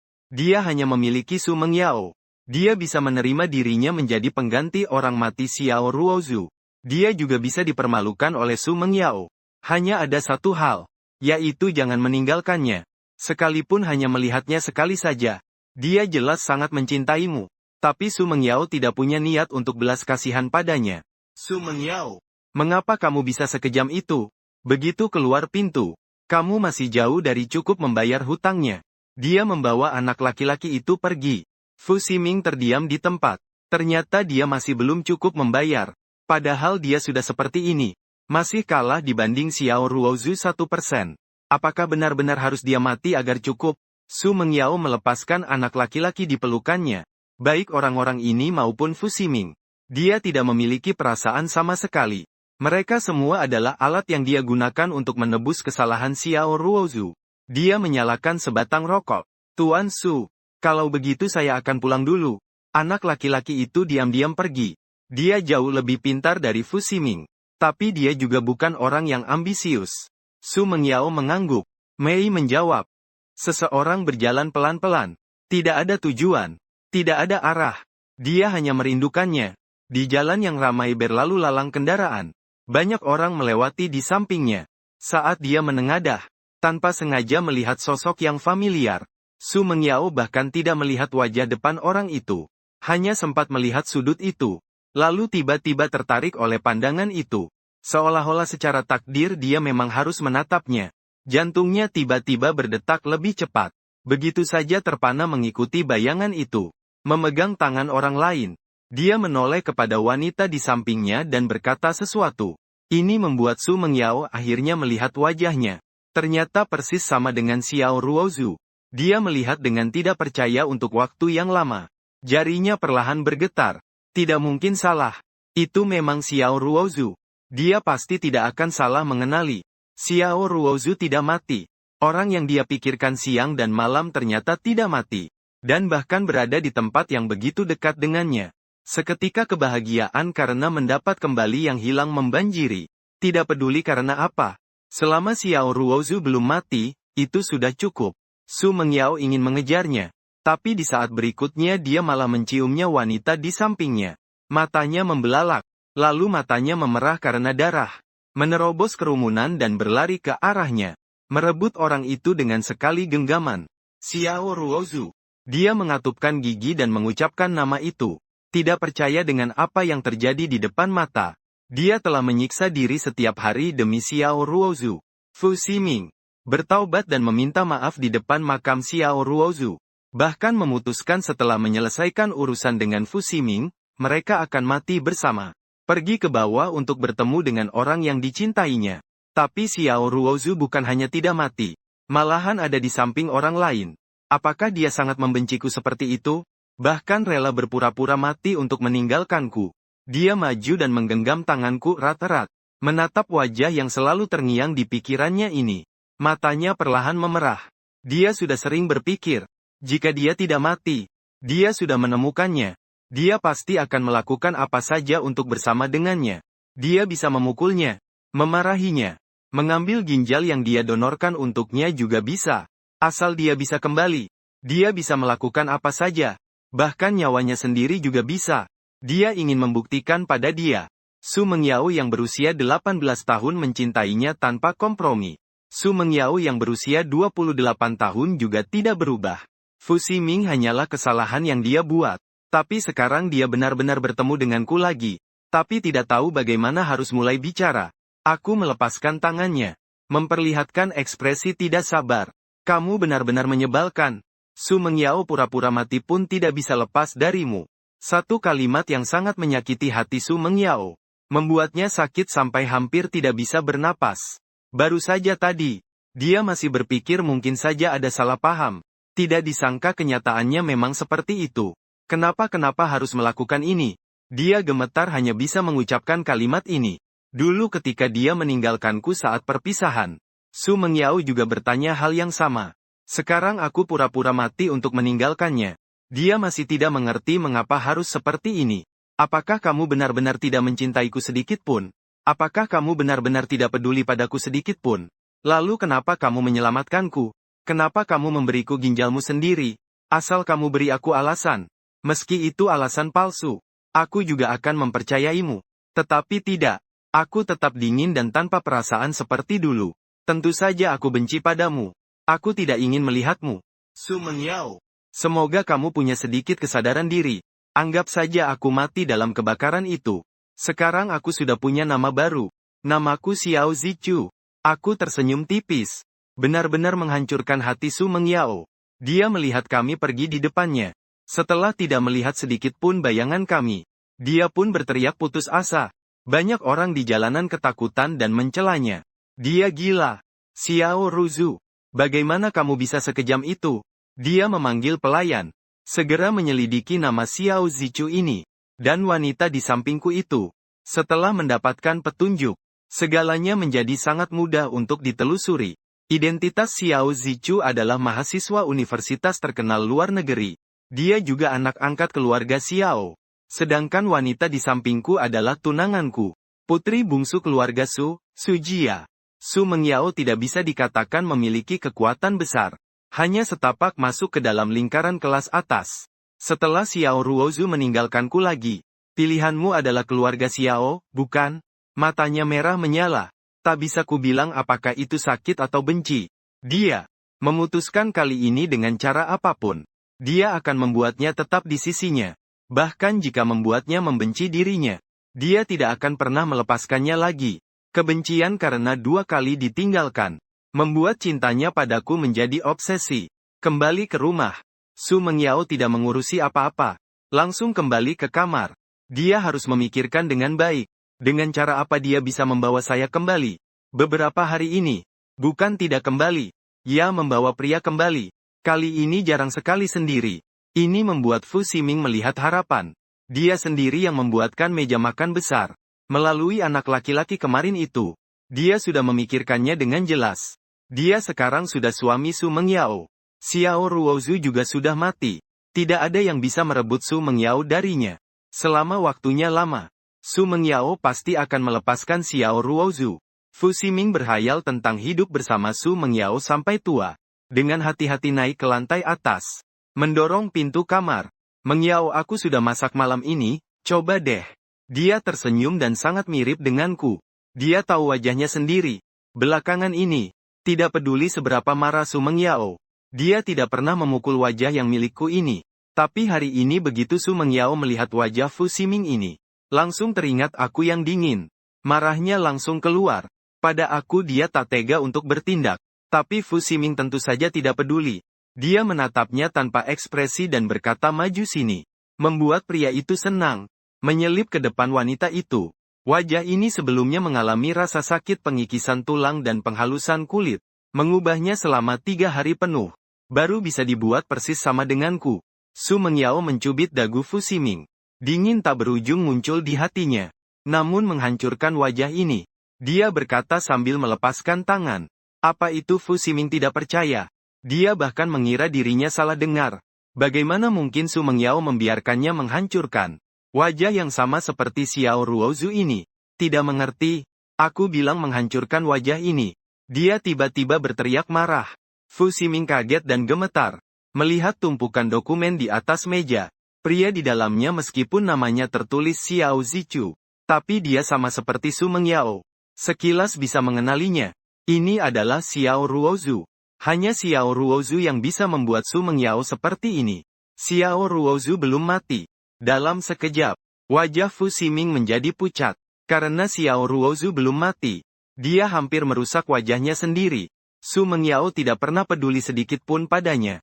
Saat itu Fu Ximing sangat sadar akan hal itu. Hatinya pun tiba-tiba menjadi sangat putus asa.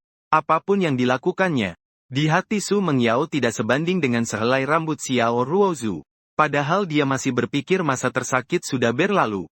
Asalkan dia berperilaku baik, Su Mengyao pasti akan melihatnya. Tapi itu tidak berguna. Apakah Xiao Ruozu hidup atau mati? Su Mengyao tidak akan meliriknya sekalipun.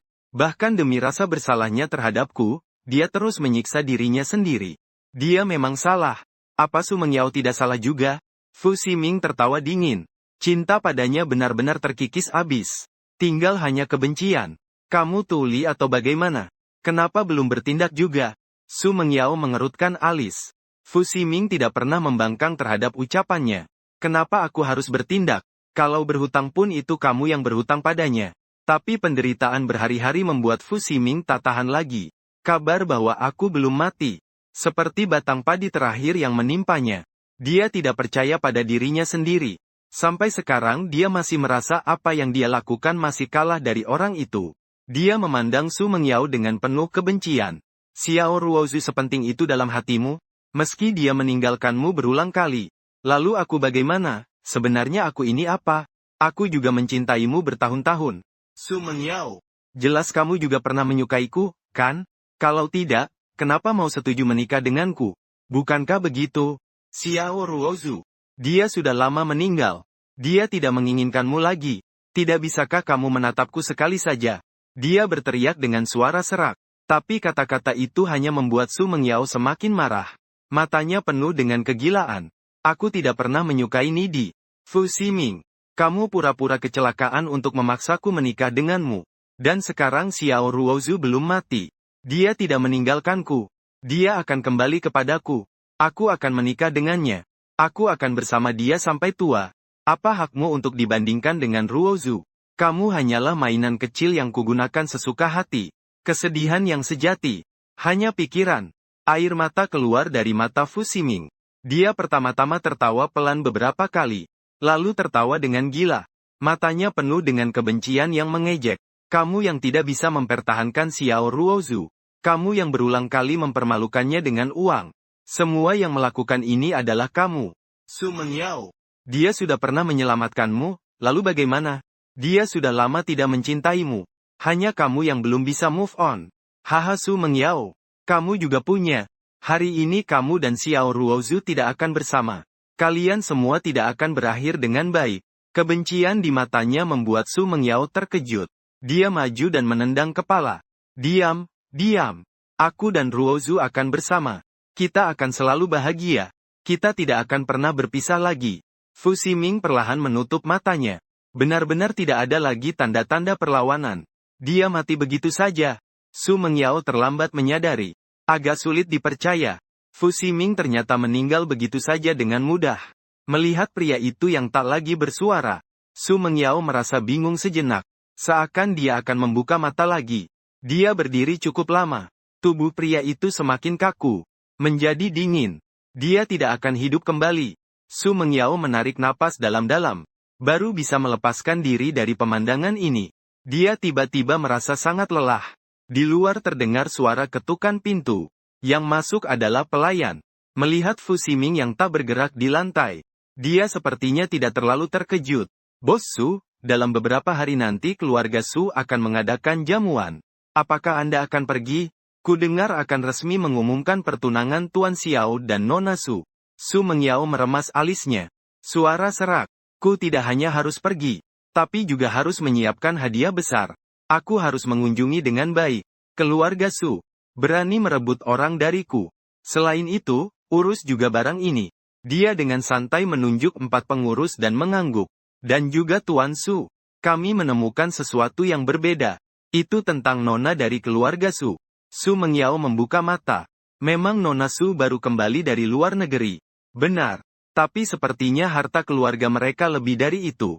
Kalau Tuan Xiao masuk ke keluarganya, kurasa pengurus sudah menjelaskan singkat. Hal yang mereka temukan. Semakin didengar semakin membuat Su Mengyao merasa takut dan cemas. Mereka sama sekali tidak tulus terhadap Xiao Ruozu. Kalau dia di masa lalu pasti akan dimanfaatkan. Tidak tersisa satu tulang pun. Su Mengyao mengepalkan tangan. Matanya mengandung kemarahan. Beberapa hari kemudian, pesta keluarga Su berlangsung sesuai jadwal. Menurut kebiasaan keluarga Su, tamu di pesta ini hanya akan beberapa kerabat dan teman dekat. Tidak akan ada tamu besar. Tak ada yang menyangka Su Mengyao akan muncul di sini.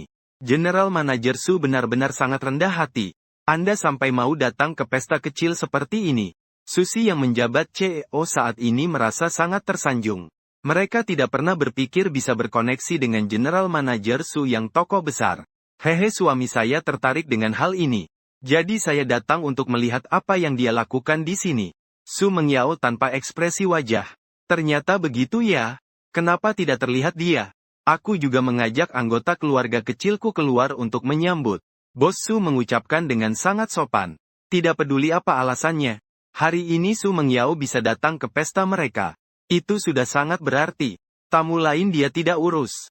Fokus berkumpul di samping Su Mengyao. Memperkenalkan bisnis sushi.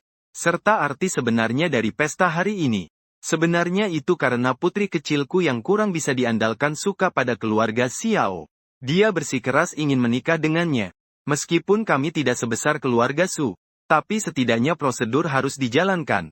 Bukankah harus membiarkan dua generasi muda bertunangan dulu, agar pernikahan ini ditegaskan? Bos Su berkata sambil tersenyum. Su Mengyao merespons dengan acuh tak acuh. Dia juga tidak keberatan. Sampai cahaya perlahan meredup. Semua berkumpul di atas panggung. Tatapan Su Mengyao baru menjadi serius. Meskipun hanya pertunangan, tapi dua orang yang berpegangan tangan itu juga mengenakan pakaian resmi. Xiao Zichu mengenakan setelan hitam. Su Xinyu mengenakan gaun pengantin putih. Tatapan Su Mengyao tertuju pada sosok yang membuatnya terpesona itu. Para tamu yang terhormat, selamat datang. Terima kasih telah meluangkan waktu datang ke jamuan keluarga Su kami. Hari ini saya ingin mengumumkan hal penting. Bahwa saya, Su Xinyu, akan bertunangan dengan putra keluarga Xiao Zichu. Wanita itu tersenyum sangat cerah. Dia menggenggam tanganku. Di atasnya ada cincin yang berkilauan. Semua orang bertepuk tangan. Bos Su tersenyum sampai kerutan di wajahnya terlihat jelas. Hanya Su Mengyao. Dia menatap dalam orang di atas panggung itu. Tidak bergerak sama sekali. Tuan Su, apakah suami Anda belum datang? Menyadari suasana hati Su Mengyao sepertinya tidak baik. Tuan Su tidak berani mengabaikannya. Mengucapkan kalimat perhatian. Su Mengyao tidak memandangnya. Dia masih menatapku. Dengan suara pelan berkata dia sudah tiba, sangat tampan. Kemudian dia berdiri. Ini membuatku yang tadinya tersenyum langsung menyadari Su Mengyao. Ternyata dia juga datang ke lokasi. Aku sempat tidak memikirkan hal itu. Aku memandang orang itu dengan tak percaya. Aku tidak menyangka aku mengatakan hal yang sangat menyakitkan. Su Mengyao bahkan akan mengejarku. Bahkan datang ke acara pertunanganku. Menyusuri banyak tamu. Keduanya saling menatap dari kejauhan. Seolah hanya ada satu sama lain di matanya. Ada banyak kata yang ingin diucapkan. Pada saat ini, kami seolah hati kami saling terhubung. Detak jantung Su Mengyao semakin cepat. Entah kenapa dia bisa yakin aku masih mencintainya. Meskipun sekarang aku sudah mengganti nama menjadi Xiao Zichu. Dan aku juga mengerti apa yang ingin dilakukan Su Mengyao. Wajahku mulai tampak cemas. Tak tega melihat Su Mengyao melangkah maju selangkah demi selangkah. Terima kasih atas restu semua orang. Hari baik ini seharusnya tidak ada yang keberatan, kan? Su Xinyu bercanda. Semua orang pun tertawa terbahak-bahak. Namun suara tegas Su Mengyao terdengar jelas melebihi keributan itu. Dengan jelas menyebar kemana-mana. Aku tidak setuju. Su Mengyao sudah naik ke panggung. Menghadap ke arahku. Bos Su Xinyu memang baru saja kembali ke negara ini. Tapi dia juga sudah pernah mendengar nama keluarga Su. Sekarang dia bingung dan tidak mengerti apa-apa. Namun Su Mengyao sama sekali tidak menatapnya. Tatapannya terus tertuju pada wajahku. Suara menjadi lembut. Xiao Ruozu tidak baik sejak awal. Ikutlah denganku. Aku mencintaimu. Dia seolah kembali ke masa ketika dia mengungkapkan perasaannya padaku dulu. Dia gugup. Tetapi fokus menatapku. Matanya hanya untukku seorang. Su Mengyao. Kenapa kamu selalu tidak mengerti? Aku sudah tidak mencintaimu lagi. Hasil masa lalu tidak terulang kembali. Aku menolaknya. Wajah Su Mengyao tiba-tiba berubah sangat pucat. Dia tiba-tiba menggenggam tanganku, tidak bisa. Kau harus ikut denganku. Su Xinyu sama sekali bukan orang baik. Dia akan membahayakanmu. Apa yang kukatakan semuanya benar. Semua bisnisnya di luar negeri sudah cukup. Su Mengyao. Aku melepaskan tangannya. Mataku dipenuhi kekecewaan. Ada kemarahan. Ada kecaman. Namun sama sekali tidak ada cinta untuknya. Begitu saja menusuk langsung ke dalam hati Su Mengyao. Bersama kamu justru akan membunuhku. Kamu memaksaku untuk mendonorkan darah kepada Fu Ximing. Kamu berkali-kali menghina aku dengan uang. Kamulah orang sampah itu. Aku susah payah meninggalkanmu. Kenapa kamu masih mencari aku? Aku suka Su Xinyu. Aku cinta Su Xinyu. Dia berbeda dengan kamu. Dia tidak akan menyakitiku. Su Mengyao. Kau kira semua orang seperti kamu? Apa yang kukatakan sangat tegas. Napasku tidak stabil. Hampir mengerahkan semua tenaga untuk berteriak. Mataku merah. Tapi mata wanita itu lebih merah dariku. Dia meneteskan air mata. Apakah kamu benar-benar tidak mencintaiku sama sekali? Suaranya sedang bergetar. Aku sama sekali tidak mencintaimu. Mungkin dulu pernah cinta. Tapi sekarang aku sudah punya kekasih baru. Lalu kenapa kamu menyumbangkan ginjalmu untukku? Ketika longsoran salju terjadi. Kenapa kamu berani mempertaruhkan nyawa untuk menyelamatkanku? Itu semua sudah berlalu. Su Mengyao. Kamu tidak mengerti. Itu semua sudah berlalu. Teriakanku saat hancur. Aku sama sekali tidak ingin bertemu denganmu. Bisakah kamu pergi? Bisakah kamu tidak muncul di depan saya? Saya sama sekali tidak ingin melihatmu. Su Mengyao. Aku membencimu. Saya berteriak histeris. Menghancurkan pertahanan psikologis terakhir Su Mengyao. Dia hanya terpaku memandangku. Hati saya dipenuhi rasa sakit yang tak berujung. Ternyata dia tetap kehilangan saya. Dia tidak berkata apa-apa lagi. Hanya menatap saya seperti itu. Tapi pesta tidak akan berhenti karena gangguannya. Meskipun Susi sebagai kelompok kecil diganggu seperti ini, dia pasti akan marah. Direktur Su, meskipun Anda merusak tunangan saya seperti ini juga tidak baik. Tunangan saya sudah mengatakan, dia sekarang tidak mencintaimu lagi. Direktur Su sebaiknya jangan memaksa lagi. Wajah Su Xinyu terlihat buruk. Sungguh tak disangka akan ada kejadian seperti ini. Untungnya aku cukup mencintainya. Tidak membuatnya malu. Kamu tidak berhak berbicara. Su Mengyao berbalik menatap dengan marah. Aura di tubuhnya membuat Su Xinyu langsung terdiam. Su Mengyao, apakah kamu harus seperti ini? Kita akhiri saja seperti ini tidak apa-apakan. Aku memandangnya dengan kecewa. Sangat menyakitkan hati Su Mengyao. Tapi dia harus membawaku pulang. Su Xinyu sama sekali bukan orang baik. Dia tidak bisa membiarkan aku begitu saja masuk ke dalam api. Ruozu, kamu ikut aku pulang dulu. Aku akan jelaskan padamu. Kamu ikut aku dulu. Dia hendak meraih tanganku. Dengan nada hampir memohon. Aku tidak terpengaruh. Aku tidak akan ikut kamu pulang. Su Mengyao, kamu jangan lagi bersikeras. Antara kita sudah tidak mungkin lagi. Jika kamu tetap memaksaku seperti ini, maka aku lebih baik mati di depanmu. Mataku tiba-tiba menjadi tegas. Dengan cepat mengambil pisau buah di meja sebelah. Tanpa bicara, langsung ingin menusuk dadaku sendiri. Tidak disangka hati Su Mengyao hampir hancur. Dia nekat menerobos maju. Menghentikan pisau dengan tangan. Menggenggam erat darah mengalir keluar dari telapak tangan. Rasa sakit menyebar. Tapi untungnya dia berhasil tepat waktu. Su Mengyao memegang erat bilah pisau yang tajam. Dengan kuat merebutnya kembali dari tanganku. Ini menyebabkan lukaku dalam. Bisa terlihat tulangnya. Kening penuh dengan keringat dingin. Tapi dia tidak berani mengejekku lagi. Dengan rasa sayang yang tak berdaya.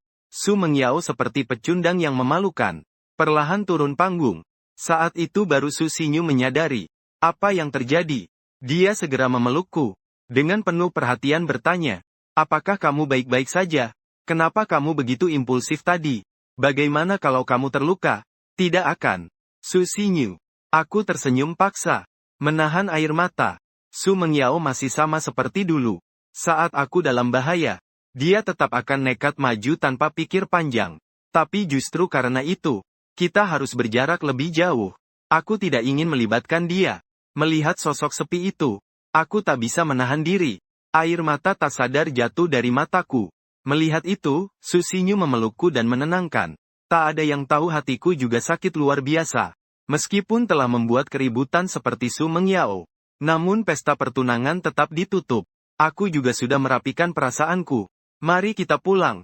Hari ini aku akan membawamu ke rumah lama. Berkenalan dengan para tetua. Su Xinyu berkata dengan semangat.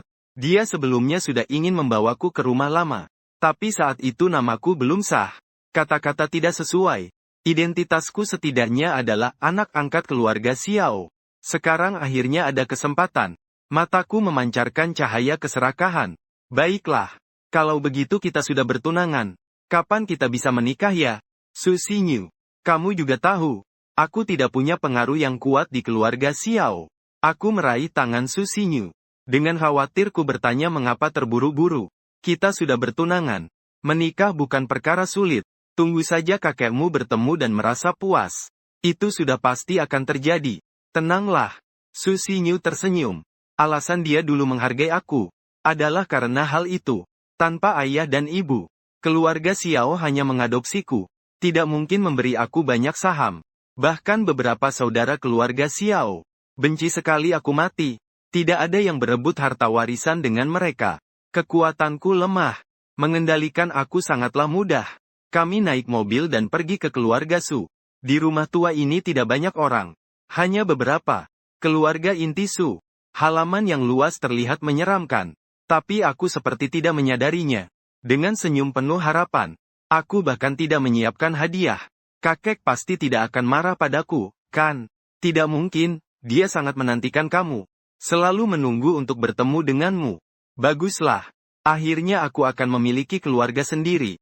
Susinyu mengenalimu memang baik. Aku tersenyum dan mataku juga bersinar. Dia menertawakanku dalam hati. Sungguh orang yang bodoh. Jika dibandingkan, keluarga Xiao tidak lebih baik dari Su Jia. Lagi-lagi anak angkat. Benarkah dia pikir dia akan menikah denganku? Tapi hanya aku yang cukup bodoh. Dia bisa mendapatkan itu dengan sangat mudah. Susinyu membalas dengan asal-asalan. Membawaku ke ruang tamu. Kakek Su sudah duduk di posisi teratas. Melihatku, matanya sedikit bersinar. Inilah tunanganmu. Orang tua itu. Nada suaranya penuh dengan kepuasan. Betul. Luar biasa, kan? Susinyu tersenyum. Luar biasa apa sih? Hanya aku yang tidak mengerti maksud mereka. Dengan kepala miring bingung. Namun, sampai sejauh ini, Susinyu juga malas berpura-pura lagi. Dia memanggil beberapa pelayan. Langsung mengikatku. Kenapa Susinyu mengikatku? Bukankah kita akan segera menikah? Apa yang ingin kamu lakukan? Lepaskan aku cepat. Aku panik. Berjuang dengan keras. Tapi aku bukan tandingan mereka. Dalam beberapa saat aku sudah terikat dengan rapat. Mulutku bahkan dibekap. Kalau harus menyalahkan, salahkan nasibmu saja. Kebetulan kami masih kekurangan sebuah wadah untuk membawa. Susinyu menunjukkan wajah aslinya. Kata-katanya membuat mataku terbelalak. Aku juga mengerti maksud mereka. Seketika perjuanganku makin keras. Tidak mau menurut, menggonggong dan menggeleng kepala. Sejujurnya, kamu tampil cukup baik di pesta pertunangan hari ini. Kalau bukan karena memang lagi butuh orang, aku juga gak mau pakai kamu. Jadi anggap saja kamu sial ya. Bawa pergi. Susinyu tersenyum sambil melambaikan tangan di depan pandanganku yang putus asa. Mereka membawaku ke gudang penyimpanan. Banyaknya barang di sini sampai membuatku terkejut sebentar. Kalau barang sebanyak ini beredar, aku gak berani membayangkannya. Dia menggigit pecahan pelacak yang disimpan di bawah lidahnya. Ini sudah disepakati sebelum tugas dimulai. Sandi ini berarti bisa mulai bertindak. Su Xingyu memanfaatkan aku. Aku juga memanfaatkan Su Xingyu untuk menangkap ikan besar ini. Setelah tugas ini selesai, organisasi masih akan merancang rencana kematian palsu. Yang akan mati kali ini adalah identitas Xiao Zichu. Aku akan memakai identitas baru untuk menjalankan misi baru. Semoga kali ini aku tidak bertemu Su Mengyao lagi. Tak butuh waktu lama. Suara sirene polisi terdengar di luar. Gudang langsung menjadi kacau. Ada polisi. Bagaimana polisi bisa menemukan tempat ini? Jelas tidak ada yang tahu bagaimana polisi bisa lewat ke sini. Para penjaga di sini semua panik. Namun mereka sudah lama bekerja di bidang ini. Langsung terpikir bahwa pasti pria ini yang menyebabkan semuanya pada saya. Dia baru saja dikurung. Polisi sudah datang. Kita tidak bisa lari. Dia juga jangan harap hidup. Orang yang terdesak bisa melakukan apa saja. Apalagi orang-orang yang sudah berada di wilayah berbahaya sejak awal. Sekelompok orang dengan penuh amarah membawa tongkat besi mendekat. Sebelum polisi datang, berencana membunuh saya segera. Mereka mengepungku. Tongkat memukul tubuhku tanpa ampun. Melampiaskan kemarahan karena kegagalan yang menyakitkan. Berani-beraninya melapor ke polisi. Pergi saja mati. Kata-kata makian yang terus keluar. Mengiringi pukulan yang datang seperti hujan. Membuat seluruh tubuhku sakit. Meskipun aku sudah siap untuk mengorbankan diri. Tapi ketika saat itu tiba, aku tetap merasa agak takut. Sudahlah. Anggap saja ini membayar utang pada Meng Yao. Sudah menipunya begitu lama. Kali ini aku benar-benar mati. Aku menutup mata dengan napas yang lemah. Tapi tidak ada sepatah kata pun memohon ampun. Itulah harga diriku sebagai seorang polisi. Sejak menerima tugas untuk mengusut kartel narkoba besar ini, aku sudah melepaskan segalanya. Hanya demi bisa membersihkan tumor berbahaya ini sampai tuntas. Tapi masih sangat sakit. Su Mengyao. Satu-satunya orang yang aku sakiti adalah kamu. Menjelang ajal, aku teringat dulu aku meninggalkannya 2 kali demi memberantas narkoba. Dia pasti sangat membenciku. Begitu sudah cukup. Begitu sudah cukup. Menghadapi rasa sakit. Menghadapi kehinaan. Aku tidak pernah menangis. Hanya kali ini teringat orang yang sangat kucintai. Ekspresi patah hati berkali-kali. Aku menangis sambil muntah darah. Jika bisa, aku berharap kau selamat selalu. Jangan ingat aku lagi. Selamat tinggal Su Mengyao. Dengan putus asa aku meringkuk sendiri.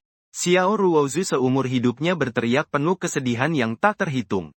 Membuatku tidak percaya membuka mata. Adalah dia, kenapa dia? Kenapa dia tetap datang? Sejenak, air mataku meluap deras. Tidak bisa menahan diri menangis. Perasaan yang sudah lama terpendam meledak pada saat ini. Aku melihat dia berlari ke arahku. Misalnya dulu tidak pernah berubah menjadi wanita. Menindih tubuhku. Menanggung pukulan mematikan untukku. Dan aku sudah menangis tidak bisa bersuara. Kenapa kenapa harus datang? Aku sudah bilang, tidak ingin bertemu denganmu lagi. Kenapa kau tetap datang? Kau akan mati. Su Mengyao. Kau akan mati.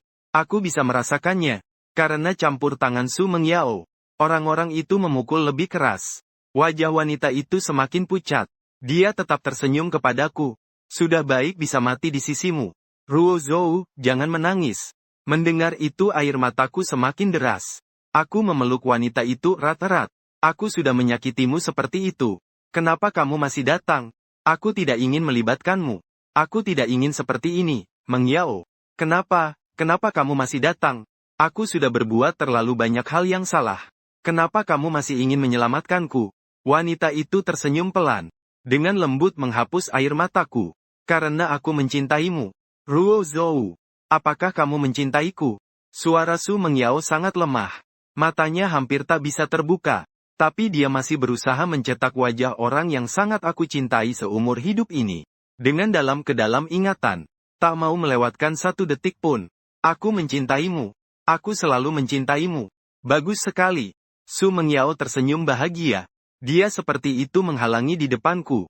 Menahan semua luka dan rasa sakit untukku. Teguh menjaga orang yang paling dicintainya. Bahkan saat dia sudah menutup matanya. Tidak bernafas lagi. Polisi akhirnya menerobos masuk ke gudang. Tapi Su Mengyao juga selamanya terjatuh di depanku. Aku meraung dengan pilu, melapor kepadanya. Namun sudah terlalu terlambat. Ruo tabah dan terima kenyataan. Jangan terlalu sedih. Di depan makam aku terpaku tanpa ekspresi. Menatap nisan itu dengan kosong. Teman seperjuanganku menghiburku.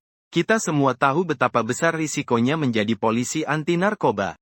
Sekali lengah bisa berarti kehancuran untuk seluruh keluarga. Seluruh keluargaku dibunuh oleh kartel narkoba. Aku datang terlambat. Bahkan tidak sempat bertemu mereka untuk terakhir kalinya. Sekarang orang yang paling kucintai juga tewas di tangan kartel narkoba. Demi melindungiku, dianiaya hingga tewas oleh sekelompok orang itu. Saat pemeriksaan medis, dokter berkata tulang-tulang Su Mengyao patah semua. Ginjalnya juga hancur. Rasanya sakit seperti apa itu? Pada akhirnya karena mendengar aku mencintainya, Su Mengyao tetap meninggal dengan senyuman. Ini membuatku sangat membenci diriku sendiri. Akhirnya aku merasakan betapa sakitnya hati Su Mengyao saat berpura-pura mati. Tubuhku mulai gemetar. Air mata mengalir dari mata yang kosong. Aku terisak, lalu berubah menjadi tangisan yang pecah. Su Mengyao. Aku berlutut dengan berat di depan makamnya. Kesedihan yang mendalam. Sangat menyentuh hati. Tidak ada yang menggangguku. Mereka pergi diam-diam. Meninggalkanku sendiri memeluk batu nisan yang dingin sambil menangis tanpa daya. Hari kedua. Ketika pengurus rumah tangga keluarga Su pergi membersihkan makam. Di sana sudah tidak ada siapa-siapa. Aku menjalankan satu demi satu tugas. Berganti-ganti identitas tanpa henti. Juga bertemu banyak yang menguntungkan bagiku. Tapi aku hanya melewatinya dengan senyum. Sampai suatu kali aku tertembak. Luka yang sangat serius. Semua orang sedang berusaha menyelamatkan. Aku masih tidak bisa menghentikan keluarnya kehidupan dariku. Aku akhirnya hampir mati. Memikirkan hal ini, aku malah merasa jauh lebih lega. Aku memanfaatkan gelapnya malam. Saat perawat tidak memperhatikan, kabur dari rumah sakit, datang ke makam Su Mengyao. Rasa tenang yang lama hilang mengalir deras. Aku perlahan mendekat, seolah-olah bersandar pada kekasihku sendiri. Aku datang menemuimu, Mengyao. Aku tersenyum dan memejamkan mata. Membiarkan salju lebat sepanjang malam menguburku. Maafkan aku. Aku mencintaimu. Membiarkanmu menunggu lama. Darah yang tiada akhir. mewarnai langit dan bumi menjadi putih yang suci. Hari kedua, perawat menemukan aku tidak ada. Langsung melaporkan ke polisi. Mereka mencari di seluruh rumah sakit, tapi tidak menemukan jejakku. Akhirnya ditemukan di depan makam Su Mengyao sudah membeku. Tapi entah kenapa aku terlihat bahagia. Seperti sedang tertidur pulas. Dengan senyum menyaksikan pemandangan itu. Hati semua orang terasa sesak. Diam tanpa bicara. Mereka semua tahu kejadian di masa lalu. Ayahku adalah seorang polisi bawah tanah. Akibatnya seluruh keluargaku menjadi korban. Hanya Xiao Ruozu yang tersisa. Waktu itu untuk menghindari pengejaran gembong narkoba. Aku terpaksa meninggalkan Su Mengyao. Dan tidak bisa menjelaskan kebenarannya kepadanya. Saat bertemu lagi, cinta atau tidak, kebencian juga terdistorsi dalam hati kedua orang itu. Su Mengyao yang ditinggalkan telah menyakitiku berulang kali. Berharap bisa menemukan bukti dia pernah mencintainya di wajahku. Namun yang dia dapatkan adalah penolakan lagi. Berita kematianku. Sampai akhirnya, dia baru mendapatkan jawaban sejati dari mulutku. Aku juga dibebaskan dari segalanya dalam kematian. Apakah itu benar-benar sepadan? Melihat mayat yang tersenyum itu, tak seorang pun bisa menjelaskan dengan jelas. Karena awal dari semuanya memang takdirnya tanpa jawaban. Semoga kalian bisa memiliki kelahiran kembali tanpa beban. Tak perlu memikul dendam berlumur darah. Tak perlu dibohongi oleh kebohongan yang menyakitkan. Tak perlu meninggalkan penyesalan. Tak perlu berpisah di tahun saat saling mencintai paling dalam. Mereka meninggalkan doa terbaik untuk keduanya. Dengan lembut meninggalkan. Salju tetap turun. Tapi di sini tidak akan ada lagi orang yang menderita.